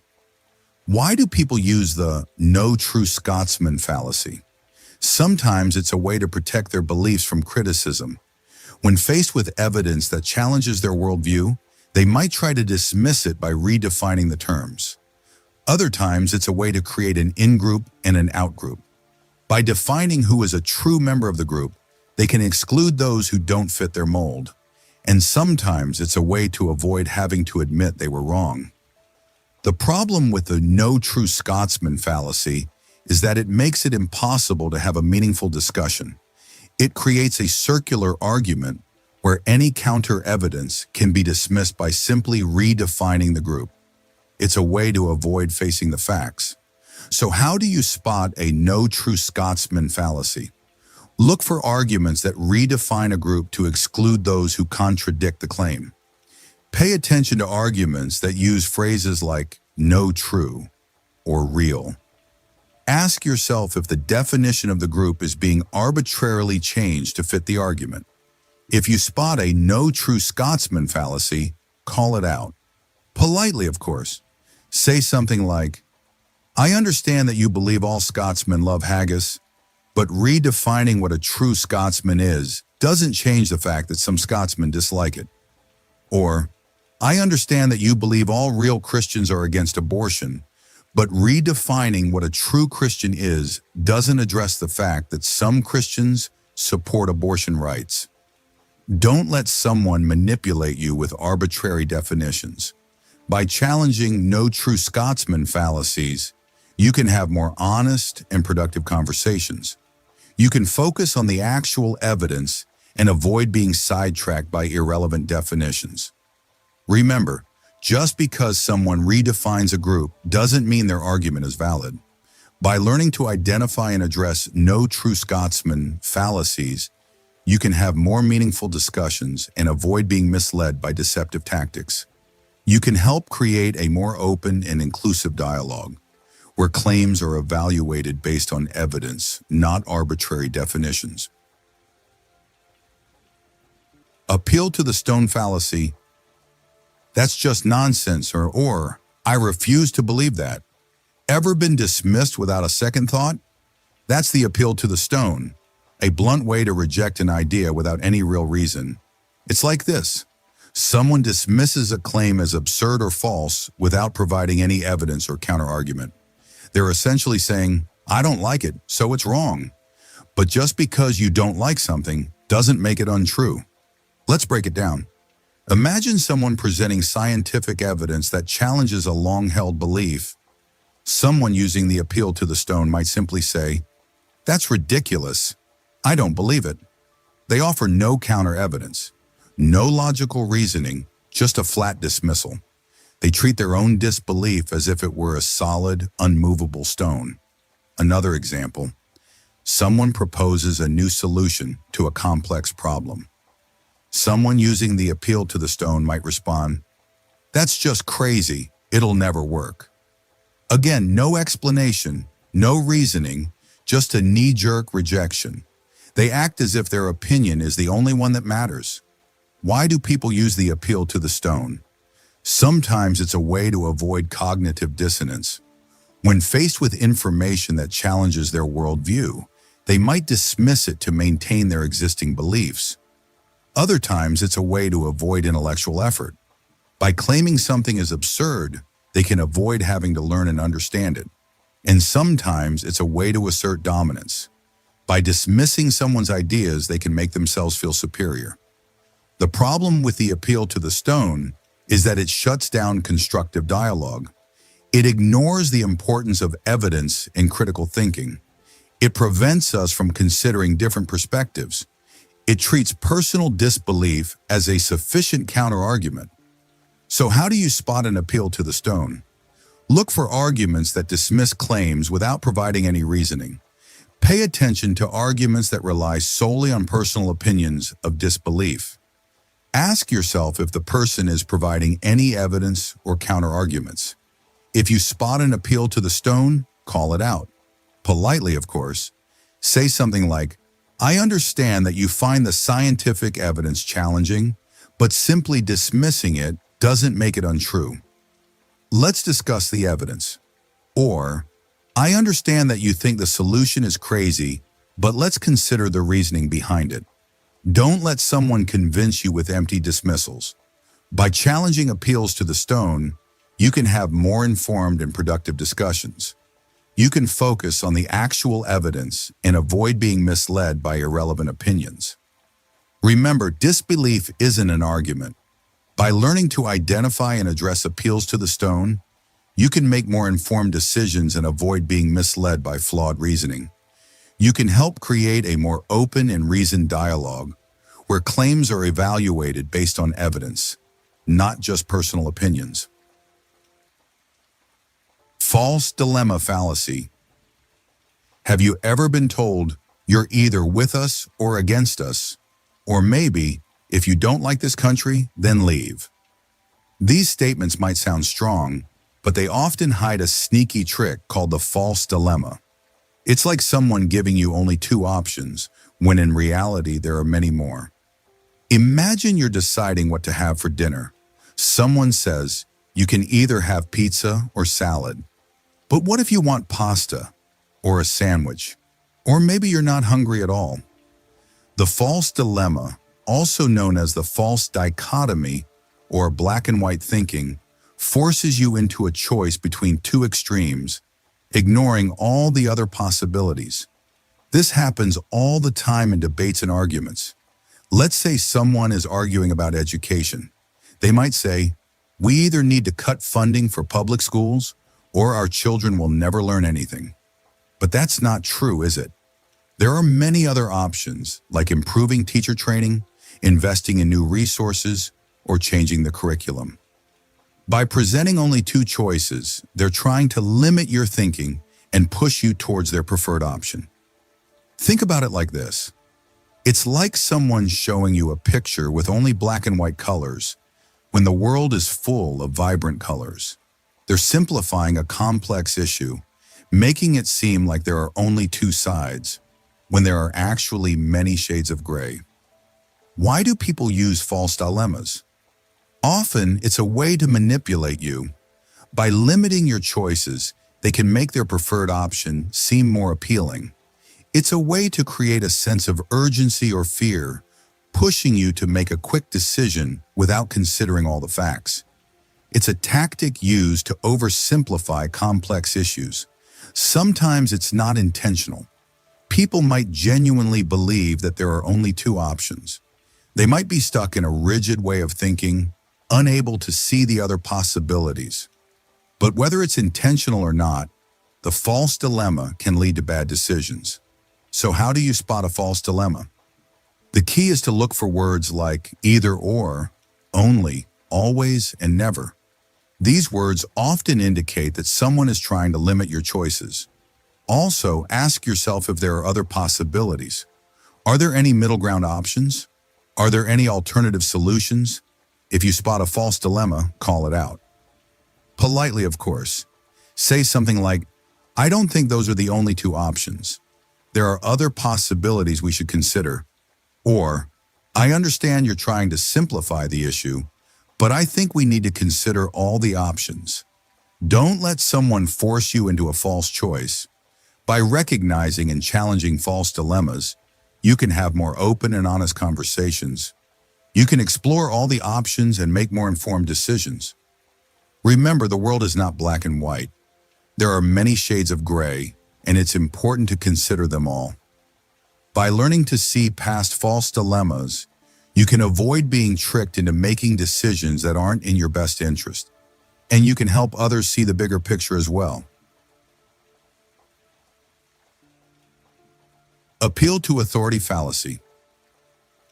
Ever heard someone say, well, my doctor said it, so it must be true, or this celebrity uses it, so it's got to be good? We often rely on experts or famous people to guide us, but sometimes that reliance can lead us astray.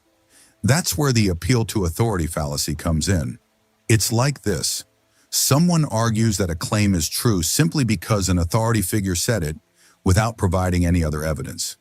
They're essentially saying, trust me, because this person said so. But just because someone is an expert in one field doesn't mean they're an expert in everything. Let's break it down. Imagine a celebrity promoting a weight loss product. They might say, this product helped me lose weight, so it will help you too. But just because a celebrity is famous doesn't mean they're a medical expert. They might be paid to endorse the product, or they might have used other methods to lose weight. Their experience doesn't necessarily apply to everyone. Another example, a politician quotes a famous scientist to support their climate change policy. But just because the scientist is an expert in physics doesn't mean they're an expert in climate science. Their expertise might be irrelevant to the issue at hand. Why do people appeal to authority? Sometimes it's a matter of convenience. It's easier to rely on someone else's opinion than to do your own research. Other times it's a matter of trust. We tend to trust authority figures, especially if they're experts in their field. And sometimes it's a deliberate attempt to manipulate others. By invoking the name of a respected figure, people can make their claims seem more credible. The problem with the appeal to authority fallacy is that it ignores the importance of evidence in critical thinking. Just because someone is an authority doesn't mean they're always right.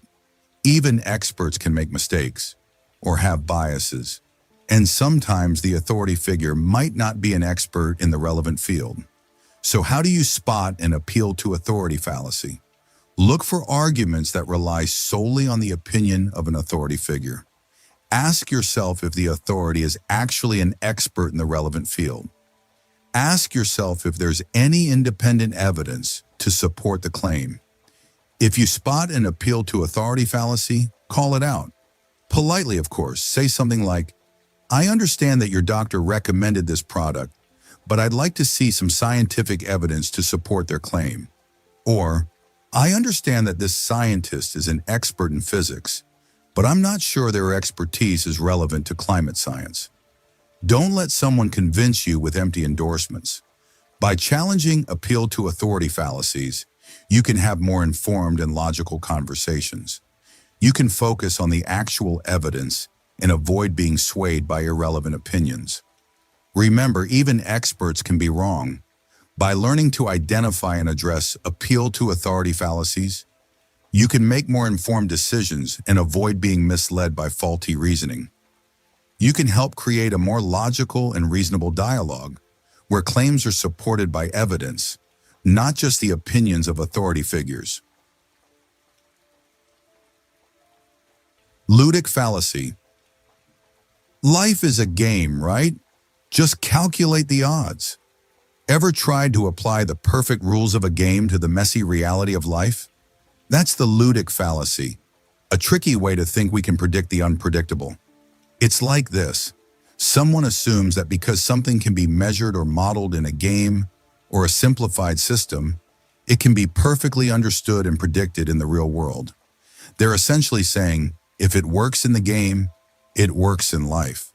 But life isn't a game. Let's break it down. Imagine someone using complex mathematical models to predict the stock market. Now, mathematical models can be useful tools, but the stock market is influenced by countless unpredictable factors like human emotions, political events, and random news. The model can't account for everything. The person commits the ludic fallacy by thinking the model is perfect. Another example. Someone trying to predict the outcome of a war using only game theory. Now, game theory can provide insights, but war is chaotic and unpredictable. It involves human error, unforeseen events, and the fog of war. The person is committing the ludic fallacy by thinking they can perfectly predict the outcome. Why do people use the ludic fallacy? Sometimes it's a way to create a false sense of control. By applying rigid models, they can feel like they understand and can control the unpredictable. Other times, it's a way to avoid having to deal with uncertainty. By pretending life is a game, they can ignore the messy reality. And sometimes it's a way to simplify complex issues, making them seem easier to solve. The problem with the ludic fallacy is that it ignores the importance of unpredictability. It can lead to bad decisions based on unrealistic expectations. It creates a false sense of security and prevents us from preparing for the unexpected. It avoids the need to consider the level of real-world complexity. So, how do you spot the ludic fallacy? Look for arguments that assume real-world situations can be perfectly modeled like games. Pay attention to arguments that ignore unpredictable factors. Ask yourself if the model or game truly reflects the complexity of the situation. If you spot the ludic fallacy, call it out. Politely, of course. Say something like, "I understand that the mathematical model is useful, but it can't account for all the unpredictable factors in the stock market." Or, "I understand that game theory provides insights, but war is much more chaotic and unpredictable." Don't let someone convince you with unrealistic predictions based on simplified models. By challenging the ludic fallacy, you can have more realistic and informed discussions. You can prioritize understanding the limits of models and avoid being misled by false certainty. Remember, life isn't a game. By learning to identify and address the ludic fallacy, You can make more informed decisions and avoid being misled by flawed reasoning. You can help create a more realistic and adaptable dialogue where the complexity of real-world situations is acknowledged. Middle ground fallacy. Let's just meet in the middle. Or, there's truth on both sides. Sounds reasonable, right?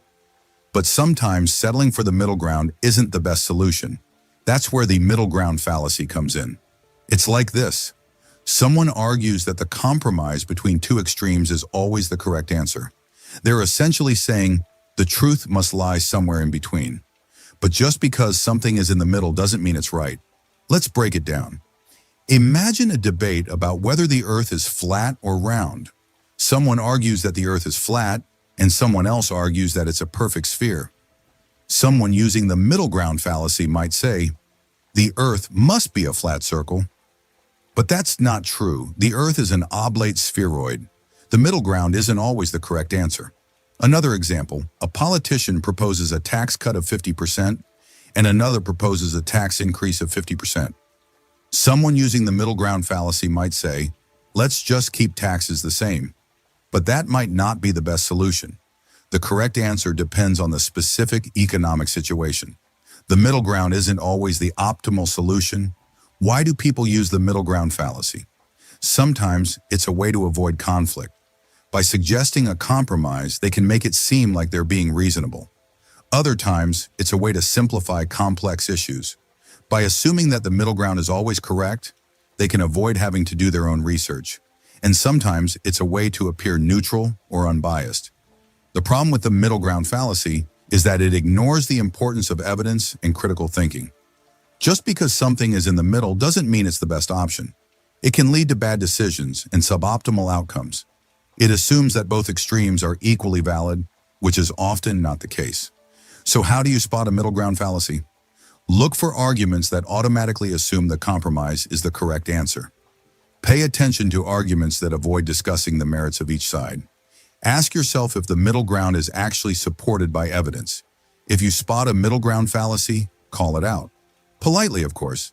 Say something like, I understand that you're suggesting a compromise, but I don't think the middle ground is necessarily the best solution in this case. Or, I understand that you're trying to be neutral, but I think we need to consider the evidence for each side. Don't let someone convince you with empty compromises. By challenging middle ground fallacies, you can have more informed and rational conversations. You can focus on the actual evidence and avoid being swayed by irrelevant compromises. Remember, the middle ground isn't always the correct answer. By learning to identify and address middle ground fallacies, you can make more informed decisions and avoid being misled by false compromises. You can help create a more nuanced and evidence-based dialogue where solutions are based on facts, not just compromises. Hasty generalization fallacy. Ever heard someone say, my grandpa smoked a pack a day and lived to 90, so smoking can't be that bad? Or, I know a guy who won the lottery, so buying tickets is a sure way to get rich. These kinds of statements sound convincing, but they often fall victim to a common thinking error called hasty generalization. It's like this. You're looking at a tiny piece of a puzzle and trying to guess what the whole picture is. You're drawing a broad conclusion based on limited or insufficient evidence. You're taking a small sample size and applying it to a much larger group. Let's break it down. Imagine you're visiting a new city and you see 3 people driving recklessly. You might think, wow, everyone in this city drives like a maniac. But that's a hasty generalization. You saw only a few drivers, and you're assuming that they represent the entire population of the city. Another example, someone might say, I tried a new restaurant and the food was terrible. Therefore, all the food at that restaurant is terrible. They had one bad experience and they're generalizing it to all the food at the restaurant. Why do people make hasty generalizations? Sometimes it's a matter of convenience. It's easier to make quick judgments based on limited information than to gather more data. Other times, it's a matter of bias. We tend to remember the information that confirms our existing beliefs, and we ignore the information that contradicts them. The problem with hasty generalizations is that they can lead to inaccurate and unfair conclusions. They can reinforce stereotypes and prejudices. They can also lead to bad decisions. For example, if you make a hasty generalization about a product or service, you might miss out on a good opportunity. So how do you spot a hasty generalization? Look for statements that use words like all, every, always, and never. These words often indicate that someone is making a broad generalization. Also, ask yourself if the evidence is sufficient. Is the sample size large enough? Is it representative of the whole group? If you spot a hasty generalization, call it out. Politely, of course. Say something like, I understand your point, but I don't think we can generalize from a few examples to the entire group. Or, I think we need more evidence before we can draw a conclusion about everyone. Don't let someone convince you with flimsy evidence. By challenging hasty generalizations, you can have more accurate and fair conversations. You can focus on the actual evidence and avoid making sweeping statements. Remember, just because something is true for a few people doesn't mean it's true for everyone. By learning to identify and address hasty generalizations, you can make more informed decisions and avoid being misled by faulty reasoning. You can help create a more logical and reasonable dialogue, where conclusions are based on solid evidence, not just quick assumptions. Appeal to ignorance fallacy. No one's proven it wrong, so it must be true. Or, since we don't know, it's probably. Ever catch yourself or someone else using that kind of logic? That's the appeal to ignorance, a tricky way to claim something is true simply because it hasn't been proven false. It's like this. Someone argues that a claim is true simply because it hasn't been proven false, or false simply because it hasn't been proven true. They're essentially saying, we don't know, so it must be. But the absence of evidence isn't evidence of absence. Let's break it down. Imagine someone saying, no one has proven that ghosts don't exist, so they must exist. Now, it's true that we haven't definitively proven that ghosts don't exist, but that doesn't automatically mean they do. The lack of proof either way doesn't confirm anything. Another example, someone claims, since scientists haven't proven that this supplement doesn't cure the common cold, it probably does. But the absence of evidence against something doesn't mean it's true. The burden of proof is on the person making the claim, not on those who haven't disproven it. Why do people use the appeal to ignorance? Sometimes it's a way to avoid having to provide evidence. When someone's claim is weak, they might try to shift the burden of proof. Other times it's a way to create a false sense of certainty. By claiming something is true because it hasn't been disproven, they can make their claim seem more credible. And sometimes it's a way to justify beliefs based on a lack of understanding. The problem with the appeal to ignorance is that it ignores the importance of evidence. It can lead to accepting claims without any real support. It relies on the absence of knowledge, which is not a reliable basis for truth. It creates a space for any claim to be considered, no matter how outlandish, as long as it hasn't been disproven. So how do you spot an appeal to ignorance? Look for arguments that claim something is true because it hasn't been proven false. Pay attention to arguments that rely on the absence of evidence. Ask yourself if the lack of proof actually supports the claim. If you spot an appeal to ignorance, call it out. Politely, of course, say something like, I understand that no one has proven ghosts don't exist, but that doesn't mean they do. We need actual evidence to support the claim. Or, I understand that scientists haven't disproven the supplement, but that doesn't mean it cures the common cold.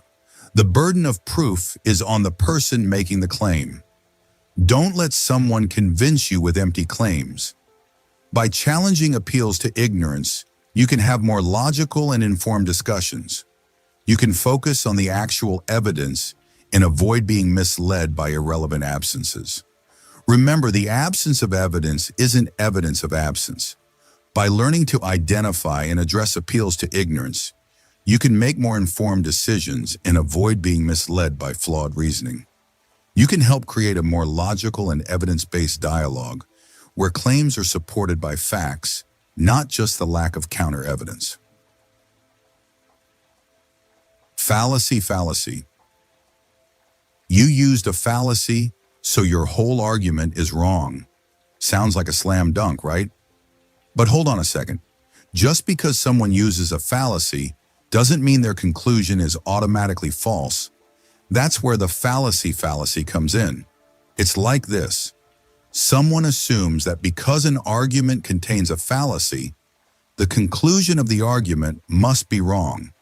They're essentially saying, you made a mistake, so you're completely wrong. But just because an argument is flawed doesn't mean the conclusion is untrue. Let's break it down. Imagine someone arguing, everyone knows that aliens built the pyramids, so it must be true. This is a clear appeal to popularity fallacy. But just because the argument is flawed doesn't mean aliens didn't build the pyramids. It's still possible, though highly unlikely, that aliens were involved. The fallacy doesn't automatically negate the possibility.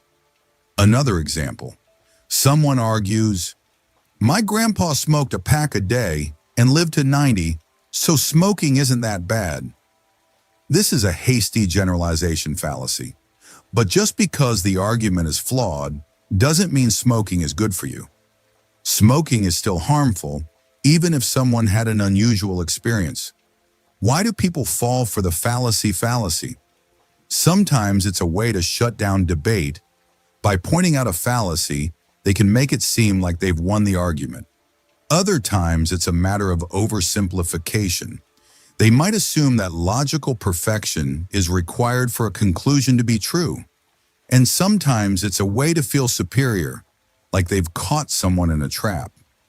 The problem with the fallacy is that it ignores the importance of separating the argument from the conclusion. An argument can be flawed, but the conclusion can still be true. It can lead to dismissing valid claims based on irrelevant mistakes. It makes people think in absolute terms, where things are either perfectly correct or completely wrong. So how do you spot a fallacy? Look for arguments that dismiss a conclusion solely because a fallacy was used. Pay attention to arguments that ignore the possibility of a true conclusion despite a flawed argument. Ask yourself if the conclusion could be true even if the argument is flawed. If you spot a fallacy, call it out. Politely, of course. Say something like, I understand that the argument about aliens building the pyramids contains a fallacy, but that doesn't automatically mean aliens weren't involved. The possibility still exists, even if it's unlikely. Or, I understand that the argument about smoking contains a fallacy, but that doesn't mean smoking is good for you. Smoking is still harmful. Don't let someone convince you with faulty logic about faulty logic. By challenging fallacies, you can have more nuanced and accurate discussions. You can focus on the actual truth of the conclusion and avoid being misled by irrelevant mistakes. Remember, a flawed argument doesn't necessarily mean a false conclusion. By learning to identify and address fallacies, you can make more informed decisions and avoid being misled by flawed reasoning about flawed reasoning. You can help create a more balanced and accurate dialogue where conclusions are evaluated based on their own merits, not just the flaws of the arguments that support them. Cherry-picking fallacy. Look at all this evidence that proves my point, or these examples show exactly what I mean. Ever feel like someone is only showing you the evidence that supports their claim while hiding the rest? That's cherry-picking, a tricky way to make weak arguments seem strong. It's like this. Someone selects only the data or examples that support their argument, while ignoring any evidence that contradicts it. They're essentially saying, look at this perfect picture, but they've hidden all the pieces that don't fit. Let's break it down. Imagine someone arguing that a certain diet is incredibly effective. They might show you testimonials from people who lost weight on the diet, in studies that seem to support it, but they might ignore studies that show the diet is ineffective or even harmful. They're cherry-picking the evidence to make their argument seem stronger. Another example, someone arguing that a certain political policy is successful. They might show you statistics that seem to support their claim in stories of people who benefited from the policy. But they might ignore statistics that show the policy has negative consequences or stories of people who were harmed by it. They are cherry-picking the evidence to make their case. Why do people cherry-pick? Sometimes it's unintentional. They might be genuinely trying to find evidence to support their beliefs, but they're not being objective. Other times, it's a deliberate attempt to mislead. By selectively choosing evidence, they can make their claims seem more convincing, and sometimes it's a way to reinforce their existing biases, finding evidence that confirms their beliefs. The problem with cherry-picking is that it ignores the importance of considering all the evidence. It can lead to inaccurate conclusions and misleading claims.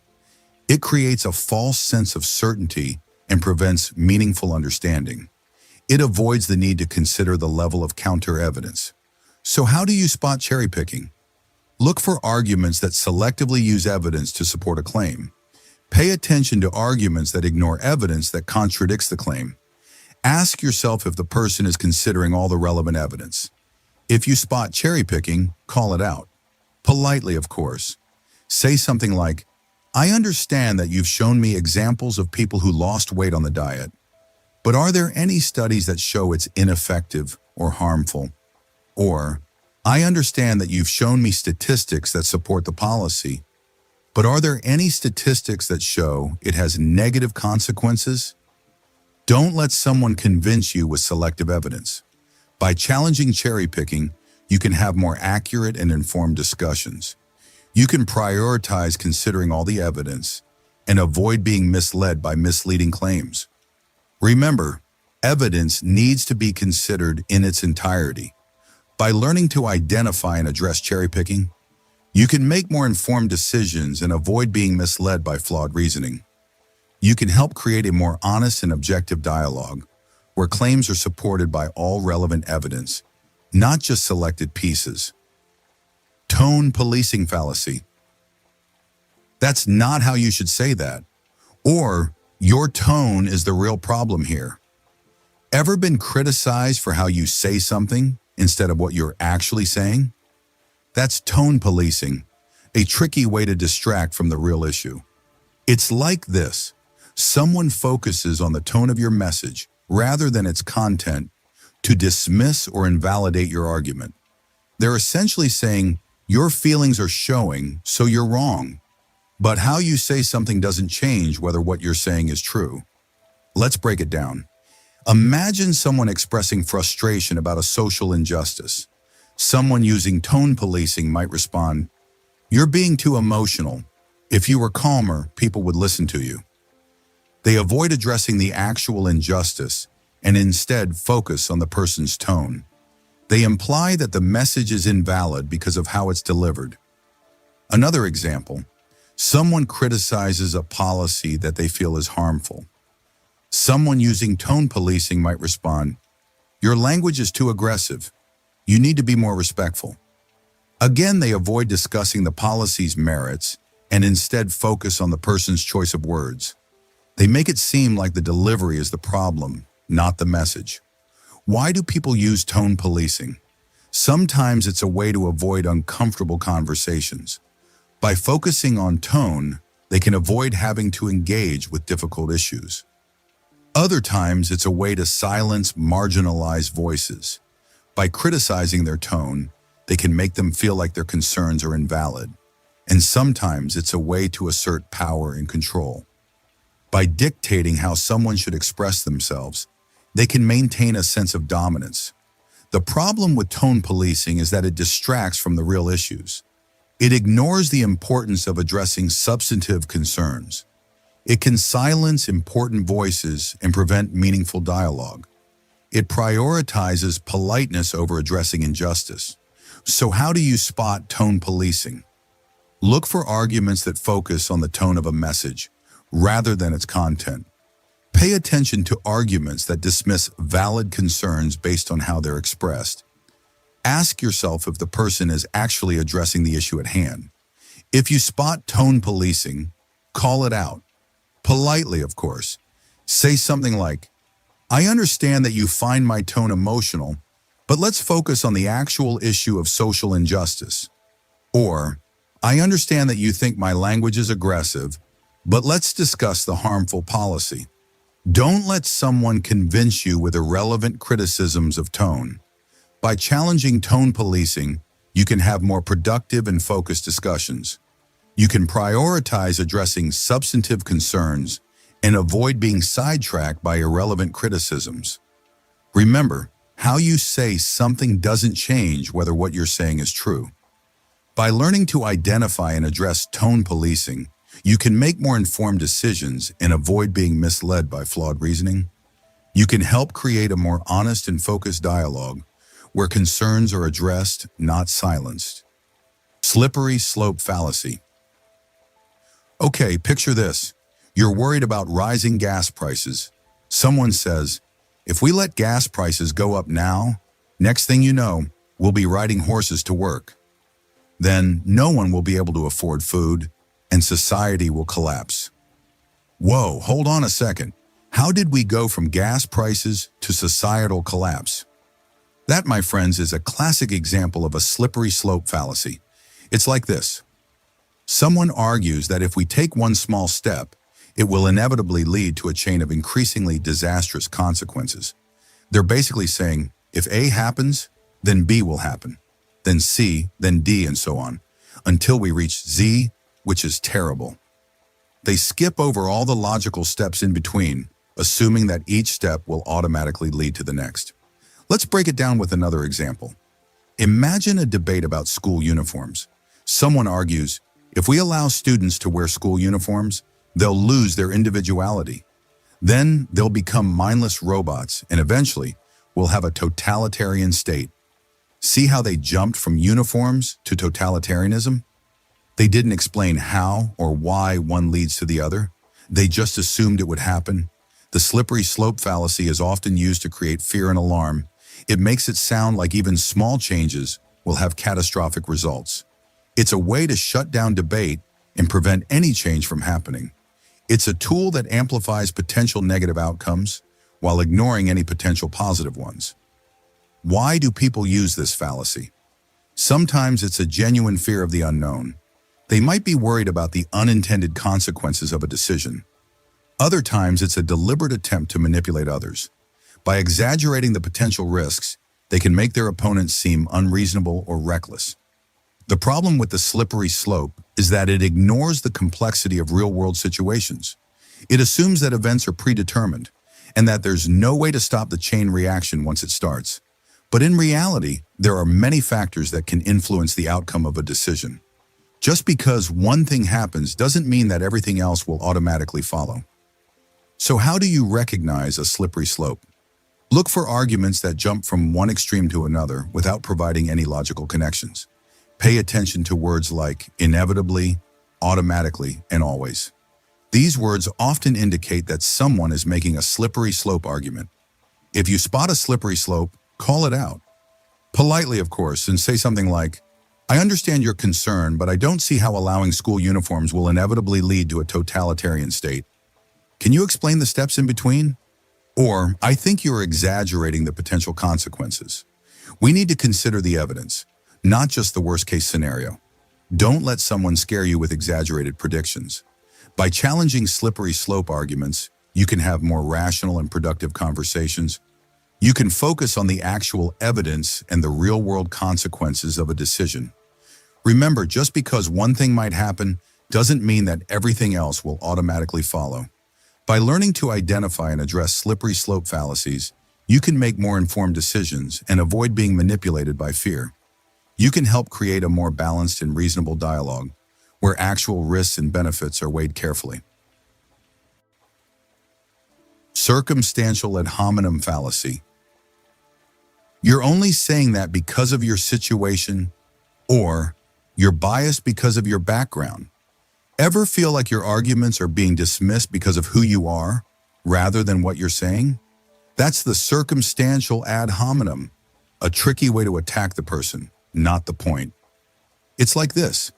Someone attacks your argument by pointing out your circumstances or background, implying that those circumstances invalidate your argument. They're essentially saying, you're biased, so you're wrong, but your circumstances don't automatically make your arguments false. Let's break it down. Imagine a politician arguing for a tax cut. Someone using the circumstantial adhomonym might respond, "Of course you want a tax cut. You're a billionaire." Now, it's true that the politician's wealth might influence their views, but that doesn't automatically make their argument for a tax cut wrong. The argument should be evaluated on its merits, not just the speaker's wealth. Another example, someone arguing for stricter environmental regulations. Someone using the circumstantial adhomonym might respond, "You're only saying that because you live in a wealthy suburb and don't care about jobs." Again, where someone lives might influence their views, but it doesn't automatically make their argument for environmental regulations wrong. The argument should be evaluated on its merits, not just the speaker's location. Why do people use the circumstantial adhomonym? Sometimes it's a way to avoid having to engage with the actual argument. By attacking the person's circumstances, they can avoid addressing the issue at hand. Other times, it's a way to create a sense of distrust. By implying that the person is biased, they can make their argument seem less credible. And sometimes it's a way to shut down a conversation without any real effort. The problem with the circumstantial adhomonym is that it ignores the importance of evaluating arguments on their own merits. It can lead to dismissing valid claims based on irrelevant circumstances. It creates a hostile environment for debate and prevents meaningful dialogue. It avoids any actual engagement with the presented point. So how do you spot a circumstantial adhomonym? Look for arguments that attack the person's circumstances or background rather than their argument. Pay attention to arguments that imply bias based on irrelevant factors. Ask yourself if the person's circumstances are actually relevant to the validity of their argument. If you spot a circumstantial adhomonym, call it out. Politely, of course, say something like, "I understand that my wealth might influence my views, but let's focus on the actual arguments for and against the tax cut." Or, "I understand that where I live might influence my views, but let's focus on the actual arguments for and against environmental regulations." Don't let someone convince you with irrelevant attacks on your circumstances. By challenging circumstantial adhomonym fallacies, you can have more informed and focused discussions. You can prioritize evaluating arguments on their own merits and avoid being misled by irrelevant attacks. Remember, your circumstances don't automatically make your arguments false. By learning to identify and address circumstantial adhomonym fallacies, you can make more informed decisions and avoid being misled by flawed reasoning. You can help create a more honest and focused dialogue where arguments are evaluated on their merits, not on the irrelevant circumstances of the person making them. Incomplete comparison fallacy. This is better, or this is faster. Ever feel like a comparison is missing some crucial information? That's the incomplete comparison fallacy, a tricky way to make something seem better than it is by leaving out important details. It's like this. Someone makes a comparison without specifying what exactly is being compared or what the standard of comparison is. They're essentially saying, "This is better," without telling you better than what, or better in what way. Let's break it down. Imagine an advertisement saying, "Our phone has a faster processor." Now that sounds great, but faster than what? Faster than last year's model? Faster than a competitor's phone? Faster at running games or browsing the internet? Without specifying the comparison, the claim is meaningless. Another example, someone claims, "This car is more fuel efficient." Again, that sounds good, but more fuel efficient than what? More fuel efficient than a truck? More fuel efficient than the average car? more fuel efficient in city driving or highway driving. Without specifying the comparison, the claim is misleading. Why do people use incomplete comparisons? Sometimes it's a way to create a false sense of superiority. By making vague claims, they can make their product or idea seem better than it actually is. Other times, it's a way to avoid having to provide specific evidence. By leaving out details, they can avoid being held accountable for their claims. And sometimes it's a way to exploit our tendency to automatically assume positive comparisons. The problem with incomplete comparisons is that they mislead and deceive. They can lead to making bad decisions based on incomplete information. They create a false sense of superiority and prevent meaningful comparisons. They avoid the need to provide all the necessary information. So how do you spot an incomplete comparison? Look for arguments that make comparisons without specifying what exactly is being compared. Pay attention to arguments that leave out important details. Ask yourself if the comparison is clear and complete. If you spot an incomplete comparison, call it out. Politely, of course. Say something like, "You say your phone has a faster processor, but faster than what?" Can you specify the comparison? Or, "You say this car is more fuel efficient, but more fuel efficient than what?" Can you provide more details? Don't let someone convince you with vague and misleading comparisons. By challenging incomplete comparisons, you can have more informed and accurate discussions. You can prioritize understanding the full context of a comparison and avoid being misled by incomplete information. Remember, a comparison is only meaningful when it's clear and complete. By learning to identify and address incomplete comparisons, you can make more informed decisions and avoid being misled by flawed reasoning. You can help create a more honest and transparent dialogue where comparisons are made with all the necessary information. Personal incredulity fallacy. "I just can't believe it, so it must be wrong." Or, "That's too complicated, it can't be true." Ever caught yourself or someone else saying those kinds of things? That's when personal incredulity sneaks in, a tricky way to dismiss something just because you don't understand it. It's like this. Someone rejects a claim simply because they find it difficult to believe or comprehend. They're essentially saying, "I don't get it, so it's not real." But just because you don't understand something doesn't mean it's false. Let's break it down. Imagine someone saying, "I can't understand how evolution works, so it must be wrong." Now, evolution is a complex process, but that doesn't mean it's not true. Scientific theories often involve intricate concepts that take time and effort to grasp. The person is letting their lack of understanding dictate their belief. Another example, someone argues, "The universe is too vast to have formed by chance, so there must be a creator." While the universe is indeed vast, that doesn't automatically prove the existence of a creator. Scientific theories offer explanations for the universe's formation, even if they're difficult to fully comprehend.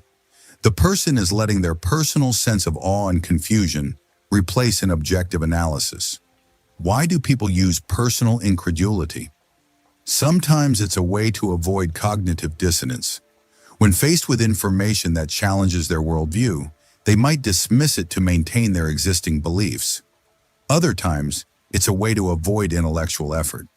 By claiming something is unbelievable, they can avoid having to learn and understand it. And sometimes it's a way to express a feeling of being overwhelmed by complex information. The problem with personal incredulity is that it ignores the importance of evidence and critical thinking. Just because you don't understand something doesn't mean it's not true. It can lead to dismissing valid claims based on personal limitations. It creates a barrier to learning and understanding. So how do you spot personal incredulity? Look for arguments that reject claims simply because they're difficult to believe. Pay attention to arguments that ignore evidence and rely on personal feelings of disbelief. Ask yourself if the person's lack of understanding is a valid reason to dismiss the claim. If you spot personal incredulity, call it out. Politely, of course. Say something like, I understand that evolution is complex, but that doesn't mean it's wrong. Let's look at the scientific evidence. Or, I understand that the universe is vast, but that doesn't automatically prove a creator. Let's explore the scientific theories. Don't let someone convince you with their personal disbelief. By challenging personal incredulity, you can have more informed and objective discussions. You can focus on the actual evidence and avoid being misled by personal limitations.